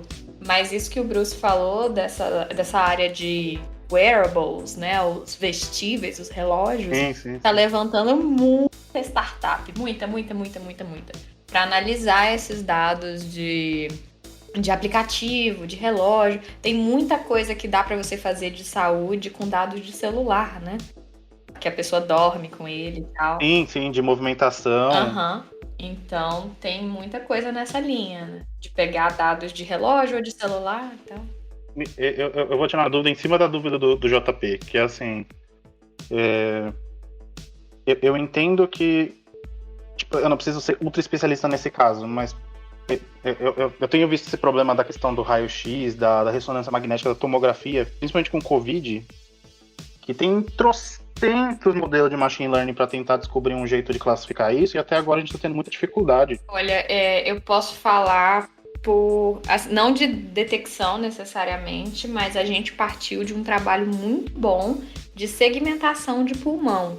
Então, um amigo meu, o Hugo Oliveira, ele fez um doutorado inteiro só nisso, trabalhou com médicos da Paraíba e daqui de BH, para entender o problema de segmentação de pulmões, e ele conseguiu um resultado super bacana. Aí agora, em cima desse resultado, que foi uma super coleta de conhecimentos do país inteiro, a gente está tentando aplicar na detecção de Covid. Mas eu vou te falar que tá bem difícil, viu?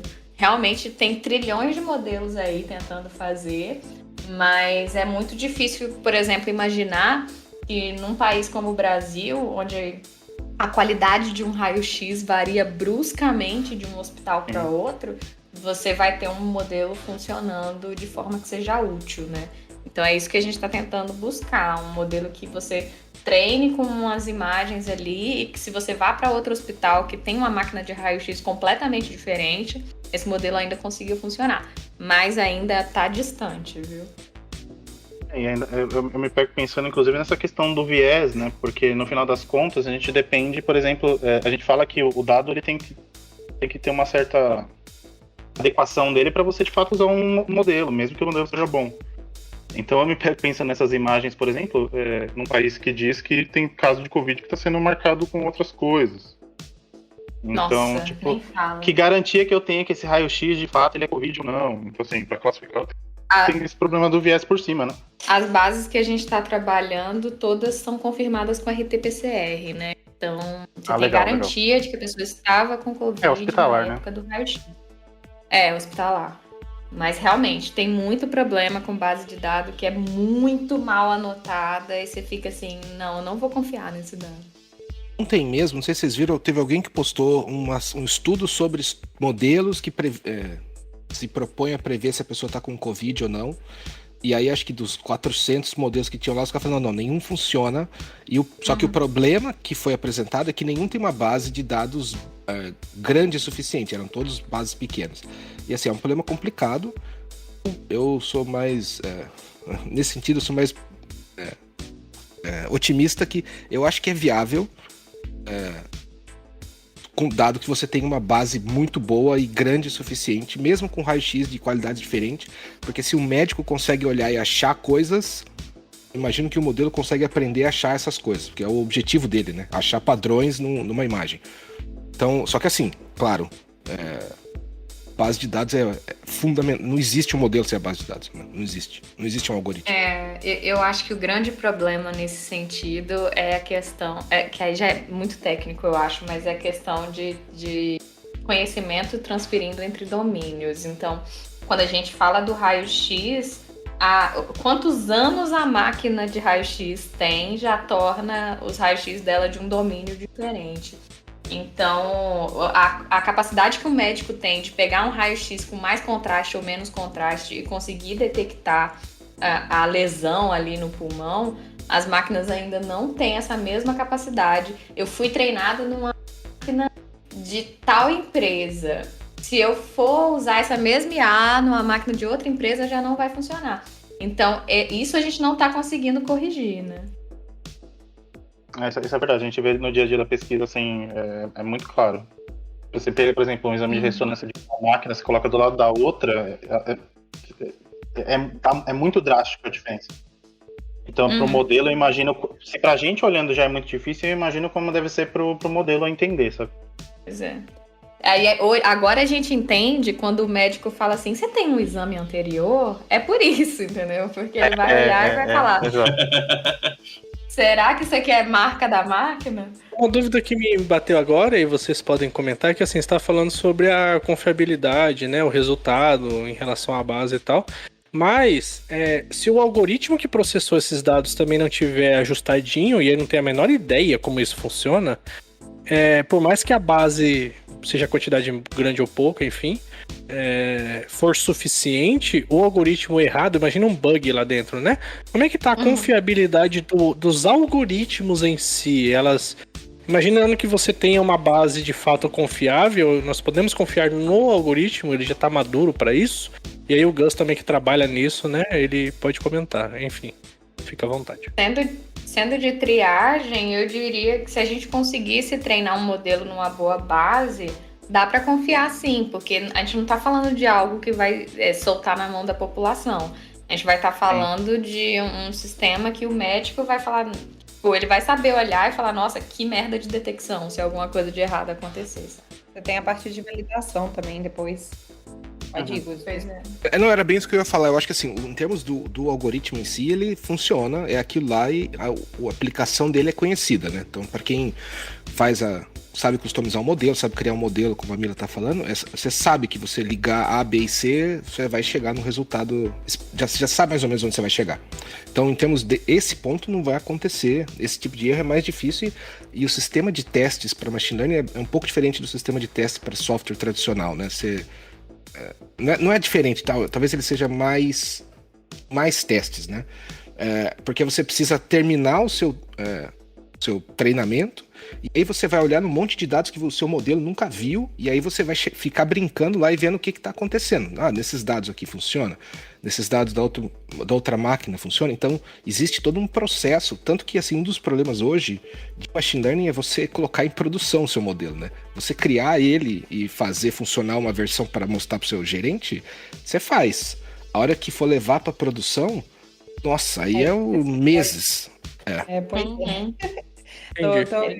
Mas essa parte de teste é legal também, porque você tem vários níveis de testes que são diferentes do software de desenvolvimento comum. Eu tô apanhando bastante com isso, mas é bem legal porque você tem vários tipos de testes que testam dado, testes que testam comportamento, e se você tiver vários ambientes que verificam como é que ele comporta em cada ambiente, dependendo das variáveis que ele tem naquele ambiente. Enfim, é uma zona. Mas vale muito a pena porque você acaba aprendendo muito sobre tudo. Mas me tira uma dúvida, porque assim, eu não entendo o suficiente da parte do background que vai por trás do modelo que chega no usuário de entrada, que é o meu caso. Mas, por exemplo, eu entendo que seres humanos veem X cores, então aquelas cores que não estão no espectro de entendimento do meu cérebro, por exemplo, eu simplesmente não sei nem descrever porque eu nunca vi.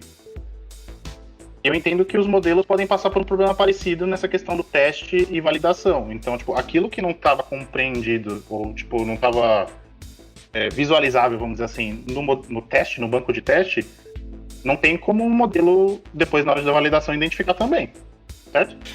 Sim, sim, isso é verdade. E uma coisa que é feita é quando você cria a parte de treino, dos seus dados para treino e seus dados para teste e para validação, você tenta manter eles com uma distribuição. Puta, se eu começar falando uns bagulho que não tem nada a ver, eu explico, vou reexplicando até uma hora que todo mundo entende. Você tenta separar eles de tal forma que eles sejam o mais parecidos possível, tá? Então, vou dar um exemplo mais parecido um com o outro. Então, os dados de treino, eles têm que ter qualidades parecidas com os dados de teste. Não são iguais, mas tem a mesma coisa. Então, se você tem uma base de dados que tem 10 bananas e tem 5 maçãs no treino, no teste você vai ter que ter uma proporção disso também. Você vai ter que ter 3 bananas e 3 maçãs no teste, porque o teste costuma ser menor. Que você Mas, por exemplo, se tiver uva, se não tiver uva no treino, ele não tem como identificar a uva no teste de fato. Exato. Exatamente. Não tem. Exatamente, a distribuição. Eles têm que ter a mesma. Não tem como se fazer uma pegadinha, né? Quando você explica uma coisa pra alguém, aí você pergunta o bagulho que não fazia parte da explicação. Modelos não conseguem, hoje, Inferir, né? Mais ou menos, mas assim, por caso geral, eles não conseguem. Eu digo mais ou menos porque tem modelos que já estão conseguindo inferir coisas de. Ele percebe que A mais B dá C sem você falar isso. Dá pra colocar um asterisco nesse episódio de que nada pode ser generalizado. Sempre vai ter alguma solução que sabe fazer o que a gente tá dizendo que não sabe fazer. Se fosse um algoritmo que chega a inferir algo que a gente não mandou ele aprender, eu acho que a Skynet começa a rolar, né? Não, Isso já isso tem, já né? existe. Já Isso já existe. Já começou a rolar, é isso. Aqueles robôs que a gente fica chutando daquela porção da NMS vai lá, sair dali. já vem. Nada. Mas isso, JP, tem uma coisa que eu aprendi muito mexendo nessa, né, com isso, foi que da forma como que ele aprende é uma coisa muito inteligente. É porque mesmo que ele nunca tenha visto aquele tipo de dado, ele vai se basear em referências. Então ele pega várias partes do dados, assim, pensa tipo na luz mesmo, que você decompõe, Sim. e em algum momento você vai achar o que você precisa de informação. Agora eu tô com medo real. Ele cria estimativas baseadas no dado que ele recebeu. Então ele tenta achar matches de dados, assim, sabe? Que uma das métricas do modelo é o quão bom ele é em generalizar para o problema, né? Claro, generalizar ele não vai saber o que é uma uva se não estava na base de dados de a uva, tá?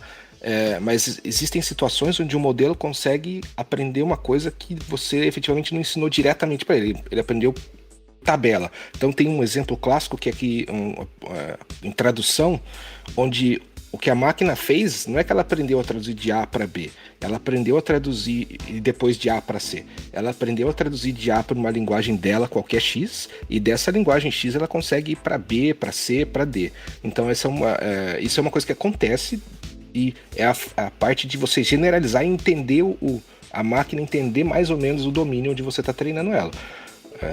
Mas isso assim, é bem mais avançado. Tem área de pesquisa que chama Zero Shot, né? Que é tipo... Eu não sei se tem uma tradução direta, mas que é quando o seu modelo aprende sem nenhum exemplo, sem nunca ter visto aquilo antes. Então, tem várias sub-áreas. Nesse sentido. Perigoso. De como que... Mas não é perigoso, é igual ao seu cérebro, entendeu? Se eu te mostro... Aí é perigoso. Não, então aí vocês têm razão, que aí é mais A gente vai evoluir, né? É um problema. Cara, eu acho que eu tenho uma visão do perigoso. Assim, a gente tem esses dias, assim, que a gente fica discutindo, às vezes discutindo com o time, desenvolvimentos novos estão acontecendo.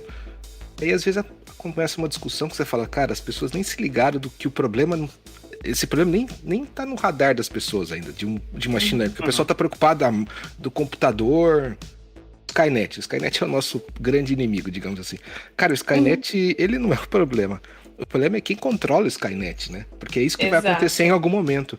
E assim, existem... Não, que a ideia da Skynet na ficção é que ela aprendeu, né? Ela assimilou o humano como o inimigo, né? Então... É tipo o Ultron, né? Exatamente. Ele só assimilou. Então, se ele... Hoje em dia a gente tá no nível de IA que há uma similaridade, por mais que é um nível... Não é ficção, né? É um nível ali, contexto isolado. Mas é interessante saber que isso tá de fato sendo aplicado, né? Alguém aqui tem filho? Tem uma filha. Tá. Eu Então, já assim... também, porque o hobby dele é fazer filho, como ele disse no último episódio. Tá bom.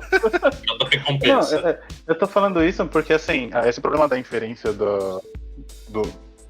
de aprendizagem do modelo mesmo, essa questão, por exemplo, eu posso não explicar pra ele, eu posso nunca ter mostrado uva pra ele, mas eu obrigatoriamente não posso pedir que ele me diga o que uva é depois. Mas, se eu falar pra ele assim, por exemplo, aprenda o que é um círculo e me mostre aqueles que não são as outras frutas, ele pode inferir coisas aí, certo? Você pode falar de novo, por favor?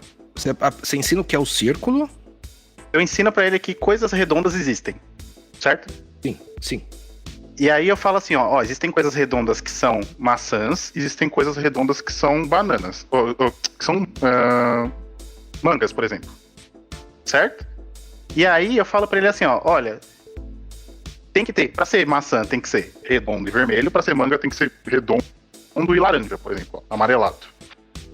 E aí ele pode falar pra mim assim, ó, olha, eu identifiquei que tem um outro treco redondo aqui no meio que não parece ser nem maçã e não parece ser nem manga. E por acaso ele tem outra cor. Isso já acontece, certo? Já. Sim. Então, isso é um grau de diferença, que talvez pro JP... Por que eu perguntei das crianças? Porque criança faz isso. Criança, ela estima a realidade com base em exemplos passados. E aí ela extrapola com base na diferença. Então eu mostro pra ela que existe bolinha de gude, bolinha de tênis e bola de futebol. Aí ela vê uma bola de vôlei, ela entende que ela compreende aquilo como categoria bola, porque é redondo, tem X características, mas ela entende que é outra coisa porque tem elementos que diferem dos outros. Sim, isso é possível, totalmente possível.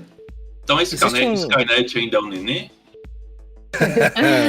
Não, a pergunta que talvez eu faria, que pra mim é uma pergunta muito filosófica, e eu imagino que o Gus já tenha discutido, e a Mila também já tem discutido loucamente com alguém por aí. Que é a ideia de, olha, a criança, ela tem que crescer e ela tem que aprender modelos para desenvolver aquilo que ela compreende como realidade. Ok. Mas assim, se eu soubesse que possivelmente ela poderia se tornar uma pessoa má com esse conhecimento no futuro, eu ia impedir ela de crescer, é a mesma coisa que a gente tá passando com o machine learning agora. Mas eu não gosto de pensar desse jeito humanizado, sabe? Porque no fundo a gente está falando de funções matemáticas quando a gente fala de modelos. E a gente não tá falando, assim, até onde eu sei, até onde eu espero que as pessoas estejam fazendo, a gente não tá pensando de dar autonomia num nível de que esses sistemas, essas funções matemáticas vão poder tomar decisões e atuar sobre o mundo sem uma intervenção humana, entendeu? Então eu acho isso é importante as pessoas saberem. Então isso faz sentido. Tipo, o resultado é gerado, mas o humano atua. Talvez num dia que a gente automatizar a ação, aí talvez eu comece a ter a ideia do problema, né? Não. O problema existe sem automatizar a ação, hein? Rapaz, peraí, mas... Ih, rapaz. Então... Explica isso aí. Não. Porque depende de quem controla, né? Uhum. Ah, não, claro, porque depende de quem controla, exatamente. Pode ser um além dono de rede no social, pode ser o Bill Gates. Aí quem vai ser? Não, mas aí o que o Gus comentou assim, que tem alguém alguém que tem as opiniões dele e a formação dele. Mas não é assim automático que aconteceu, porque aí pode ter a inferência da máquina, não é o caso. Então, mas se essa pessoa que está por trás da máquina tem valores que diferem dos seus, ela não vai, entre aspas, parar a máquina se ela fizer alguma coisa que fere os seus valores. Se tá certo ou não, né? Isso que você quer dizer, né? Faz sentido. Quando você automatiza e joga a máquina no mundo, digamos assim, ela pode agir de formas que vai contra o valor de uma pessoa A ou B. E isso vai ser, às vezes, aleatório, às vezes não, né? O problema é que quando você tem alguém lá por trás tomando decisões pela máquina, são os valores dessa pessoa e ponto que vão dominar. Exato. Eu lembro de ter visto alguma discussão de a galera falando assim, hoje, por exemplo, tem, 7 engenheiros do Facebook que decidem como a rede social deve funcionar. A vida de bilhões. Exato. Então, a gente tá falando de um grau de poder direto ou indireto, não sei como descrever de fato agora, que o modelo sozinho não vai entregar pra ele. A pessoa, de fato, tem que estar lá decidindo alguma coisa. Então, o meu medo, até agora, era de que a Skynet ia virar alguma coisa de forma meio que natural, com o curso da história. Mas não, então a gente tá tendo que depender da índole do ser humano que tá controlando o bebê da Skynet. Aí, galera. Mas é exatamente isso, tem que ter medo das pessoas, nunca foi a máquina o problema. Sabe uma coisa que eu lembrei que vocês estão falando isso? Aprende com as pessoas. Uma coisa que eu lembrei que a gente tá falando de inferência, ele aprender, que aí foi, acho que casa muito com essa ideia dele não saber, porque o Bruce comentou, né, sobre a gente não colocou uva e como é que ele vai saber, enfim. É aquela história bem difundida, que vocês conhecem pra caramba, da geração da imagem do buraco negro, né? Porque a gente não sabe o que a gente tinha só o modelo E aí a máquina pegou aquele 1 bilhão de fotos e gerou através disso. Então ela teve que inferir, porque nós mesmos não sabíamos o que era de fato, né? Isso foi bem foda. Esse é um exemplo, tem outros exemplos bons. Tem um pessoal da OpenAI, a Mila já deve ter visto os modelos dela, acho que eu já vi ela até comentando alguma coisa. E eles têm 3 modelos, que é o GPT-3, o Clip e o DALL-E. Tail. Esses 3, o GPT-3 você consegue falar assim, conta aí pra mim uma história sobre um vampiro. E ele vai te gerar uma história sobre um vampiro. Texto, É um Lorem você vai poder ler. com habilidades. O Clip, você consegue, dentre várias coisas, você fala assim, consegue dar uma base de dados de imagens e texto pra ele, e depois você consegue procurar assim, acha aí pra mim nessas imagens uma foto de um tigre brincando na neve com uma bola de praia. E ele vai achar. E se você não explicou isso nunca pra ele, o que é você não sabe, você nunca explicou esse conceito diretamente. Não existe na base de dados tigre brincando na neve com bola de praia. Não existe. Ele aprende com base nos elementos, né? Não é no Exatamente. Mas ele consegue. E o DALL-E, né? Não sei como é que é o nome pronunciado. Em inglês deve ser tail. Que vem de Dali, né? A ideia que eles quiseram fazer é Dali. É Dale. E aí o que ele faz? Você consegue falar assim, faz pra mim uma imagem de um pinguim, só que ele é um abacate também. E ele tá usando um chapéu de florzinha. E ele cria essa imagem pra você. E aí você vai falar, porra, mas de onde que ele tirou essa imagem? Não existe essa imagem na internet. Não, ele cria, ele entende o que é um abacate, o que é um pinguim, o que é um chapéu de florzinha, e ele faz pra você. Claro, isso não tá acessível a todo mundo, tem diversas restrições aí, não é tão mágico assim, só que já existe. E ele gera coisas, eles são modelos que geram coisas que não existem, na verdade, né? Foto de pessoa que não existe. E isso já é acessível, assim, né? Sim, inclusive eu recebi acesso semana passada, gente. Eu fiquei muito feliz, porque tinha uma lista de espera. Eu fiquei 8 meses na lista de espera. Olha aí. E semana passada eu recebi acesso a esses modelos que o Gus tá falando. Parabéns. Obrigada. Eu fiquei super feliz, porque é um negócio bizarro, realmente. Pode procurar no Google poltrona de abacate. Você vai encontrar a referência. É sério. Você pode criar umas coisas que não existem, tipo Dev Java que não é cansado, né? Ih, rapaz. Não, calma, tem Isso, limite. Tem limite no modelo para componente. Você tem que pensar que o modelo cria coisas com base em pedaço de coisa que existe, tá? Então. Entendi. Mila, você ganhou acesso ao Dale e o Clip também, não? Não, só o GPT-3. Só os modelos de linguagem. São vários, né? O GPT-3 agora já tem uns 7 braços diferentes. Tem uma página, eu não lembro agora qual que é o nome, que você dá um F5 e aí ele aparece uma foto de uma pessoa, mas essa pessoa nunca existiu. Eu não lembro qual que é uma página. É legal isso. Isso é... mas eu sou contra porque lá só tem gente bonita. E não tá gente bonita. Isso é uma tecnologia mais simples até. É simples? Ele pega pedaços de rosto de outras pessoas e forma um? Não, ele vai mesclando, na real. Na verdade, ele consegue transformar seu rosto em um vetor e consegue ir mudando. O que ele faz é o seguinte, ele sabe entender a representação do seu rosto enquanto um ponto no hiperespaço de milhões de dimensões. Milhões não, talvez milhares. Aí, se a gente for simplificar, pensa que você vai fazer um gráfico 2D com o rosto da gente que tá aqui. Aí você vai colocar, sei lá, um atributo é o quão redondo o rosto é, e o outro atributo é o quão grande é o nariz, por exemplo. Aí você vai organizar a gente nesse gráfico. Esse modelo, ele consegue, por exemplo, ir caminhando em pontos que não existem, né, que você não preencheu nesse gráfico, e gerar novos rostos, um pouco menos redondo, com o nariz um pouco maior. Então, é como se ele montasse um gráfico desse de rostos, e ele consegue andar naquele espaço. É como se tivesse um template de rosto, né? Tem um template e ele vai montando, né? Não, ele sabe a receita de como fazer um rosto. Então ele fala assim, ó. Exato. É isso E aí é isso aí. você pensa por que todo mundo é bonito, porque você tá fazendo um gráfico lá de celebridades, de pessoas bonitas. Ele só vai conseguir caminhar nesse espaço onde tem pessoa bonita, ele só vai conseguir gerar pessoas naquele Não, momento. mas eu vou além. Tem um segundo problema de que a gente, eu não sei como traduzir isso, mas homogeneização. Então a gente tem pessoas com rostos que sejam não simétricos 100%, na verdade a maioria das pessoas é. Mas como você está unindo um banco de dados com muitas pessoas, você acaba tornando isso tudo muito parecido, no sentido que todo mundo parece simétrico. E a gente já sabe que pessoas que são simétricas são vistas como bonitas. Mas pelo que ela comentou, que é o que eu perguntei um pouco antes, né?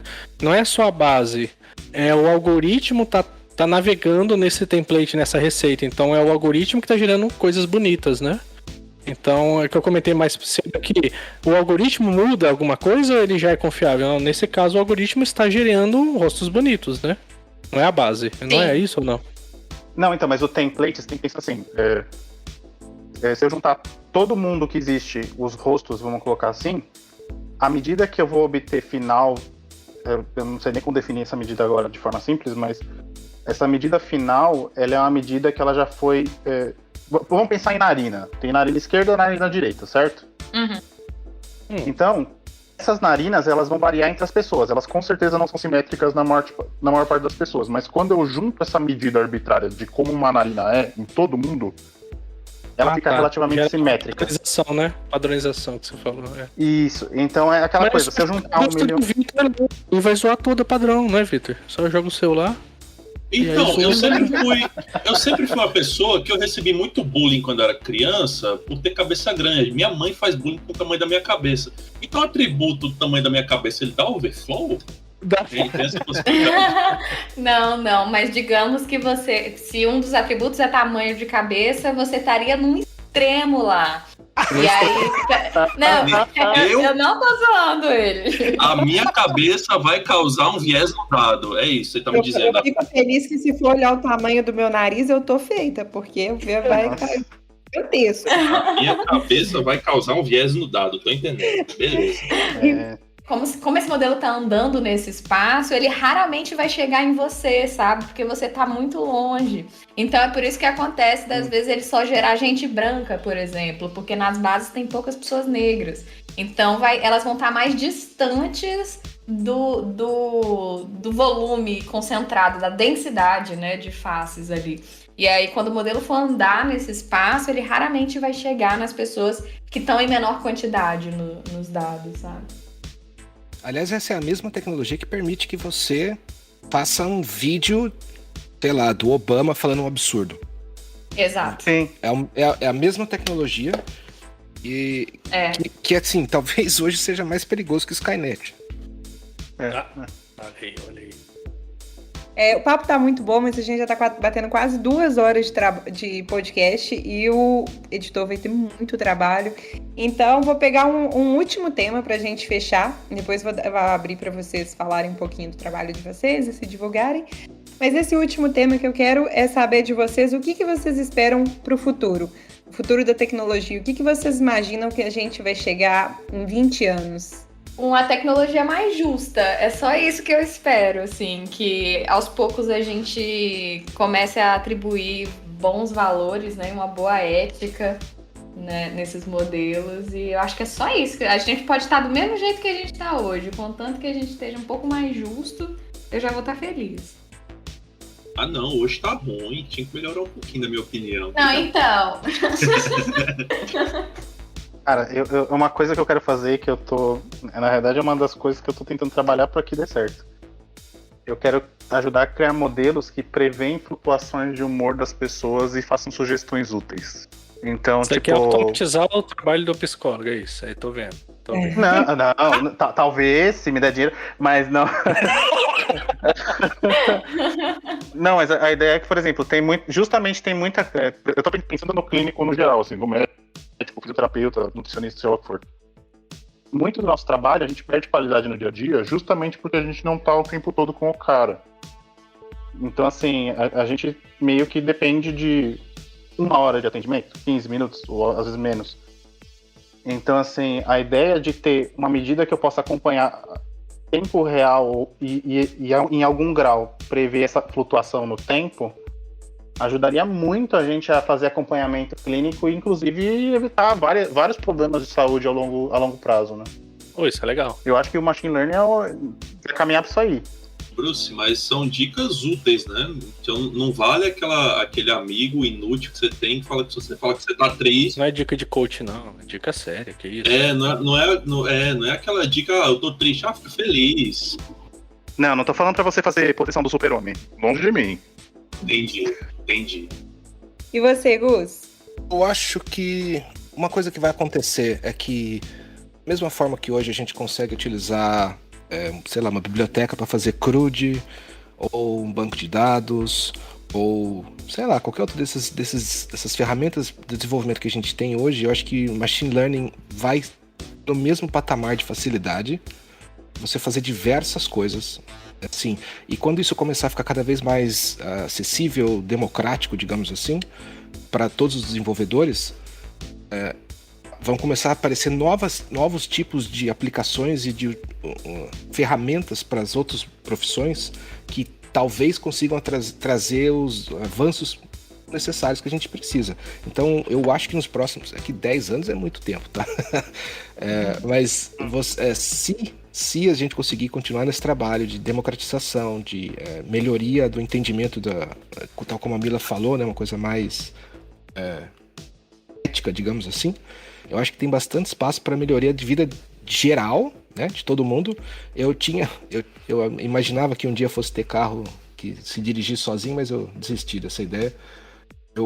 Porque isso também seria um mega impacto na humanidade, mas eu acho que não. Talvez minha filha veja isso, eu não vou ver. Eu acho que isso aí, pegando esse gancho, né, não é tão tecnologia, mas em si sociedade de fato, né? Pra travar esse avanço, né, não? Tem muito dinheiro que eu sou descrente,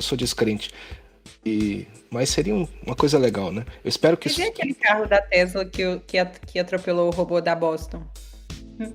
O carro da Tesla que dirigia sozinho e ele atropelou o robô da Boston. Aí tá certo, ele tá do nosso lado, é isso, que é o da Boston que é o problema. Agora, Mas, enfim. o que eu tive esses dias é que um drone automaticamente matou uma pessoa sem ninguém tomar uma ação, você viu isso? Isso aí foi um problema. Esse aí não vi, não sei, é pesado. Eu não vi, não. Mas desculpa, eu super te cortei pra precisar que Não, tudo bem. Eu só acho que assim, enquanto a ferramenta for acessível a todo mundo, acho que existe mais chance dela ter um impacto maior para pessoas que às vezes não têm acesso nenhum, tal como a gente conversou lá no começo, né, do nosso bate-papo, que essas pessoas vão conseguir resolver problemas que, por exemplo, a gente aqui nem enxerga, tá? Mas talvez elas consigam resolver porque elas têm acesso a essa tecnologia. Entendi. Vitor? Eu quero primeiro atrasar o crescimento do bebê da Skynet. Vamos contribuir para isso de alguma forma. Eu quero que se a gente pudesse impedir que alguém fosse ser coach do bebê da Skynet, que fosse uma pessoa ruim, eu queria impedir isso, mas não pode, né? Então, cara, você viu que isso tentaram fazer várias vezes e nunca dá certo, velho. Eles mandam mas não tem que dar certo T1000, 10 T100. vezes, tem que dar certo uma. Pelo que eu aprendi no Exterminador do Futuro, nenhuma vez deu certo. Mandaram o robô, mandaram o cara. Né, bicho? E aí eu queria ser mais contemplado como pessoa feia, eu queria ser contemplado nesses algoritmos de geração de faces, tá? E lá no começo eu falei que eu queria um carro voador, mas assim, o Tesla nem funciona no Brasil porque tem buraco, né? Então nem funciona por aqui, voador, então tá difícil. Não sei se você já ouviu falar, mas existe o carro voador, ele chama avião. Não sei, mas é bem... não sei se você já ouviu falar. Isso parece não esperar. Fico com medo. De graça, bicho. Vitor, você sabe que eu te adoro. E você, JP? Sobre esse assunto eu não tenho a menor ideia, mas eu quero deixar claro que durante o episódio eu consegui subir o Docker, mas agora eu não tô conseguindo conectar entre dois Dockers através de um proxy numa VPN privada, mas vai dar certo. Não, aí é mais fácil você subir um IA, né? Então, para mim, eu não sei o que eu espero da tecnologia, mas eu sei o que eu espero de quem trabalha com tecnologia. Gente, consciência não custa nada. Então, vamos ter consciência do que a gente está fazendo, do trabalho que a gente faz, acessibilidade, testes, qualidade é uma coisa que a gente não custa nada fazer e a gente sempre pode ter a consciência do que a gente está desenvolvendo.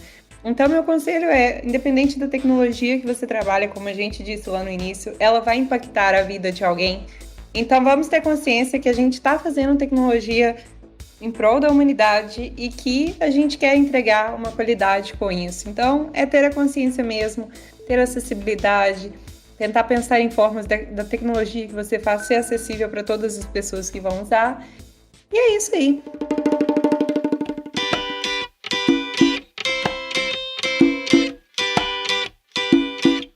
Agora eu vou puxar a pausa para o café, que é onde a gente comenta de feedback da galera, avisos e notícias. Mila e Uzi e Bruce, eu quero convidar vocês para divulgarem o trabalho de vocês, se vocês fazem divulgação científica, vocês têm redes sociais, fiquem à vontade para se divulgarem nesse espaço. Então, vou só falar rapidinho aqui, vocês podem me encontrar no @milalaranjeira em qualquer lugar, ou @canal Peixe Babel também. E só quero divulgar mesmo o meu trabalho, que eu também sou uma dev cansada, eu sou uma doutoranda cansada.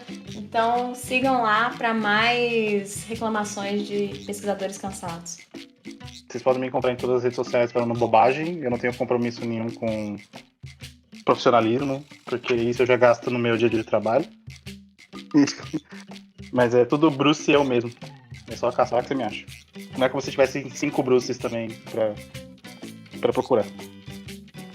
Bruce de Batman, Bruce Wayne, gente, não do cachorro, lembrem. Não. Ah, o que for do seu agrado. Não, eu não vou discriminar, não. Tem uns cachorros muito bonitinhos com o nome Bruce. Eu não tô em todas as redes sociais, sou meio velho. Eu tô no Twitter, como Gustavo, eu divulgo conteúdo sobre Machine Learning, sobre TensorFlow, claro, sobre Python e sobre como a vida de Developer Relations.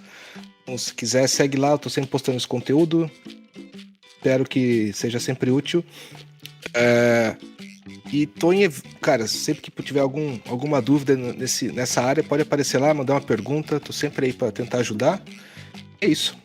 Muito obrigado pelo convite, viu, pessoal? Foi muito legal. Eu que agradeço. E demais, tem os nossos cansados aí, que estão sempre do nosso cast. E você, pessoal, vocês conseguem achar a gente pelo Devs Cansados em qualquer rede social e a nossa loja.devscansados.com.br, que a gente acabou de lançar novas estampas. Mais uma vez, queria agradecer todo mundo que participou. Foi ótimo e a gente se vê por aí. Gente, muito obrigado. Valeu. Falou.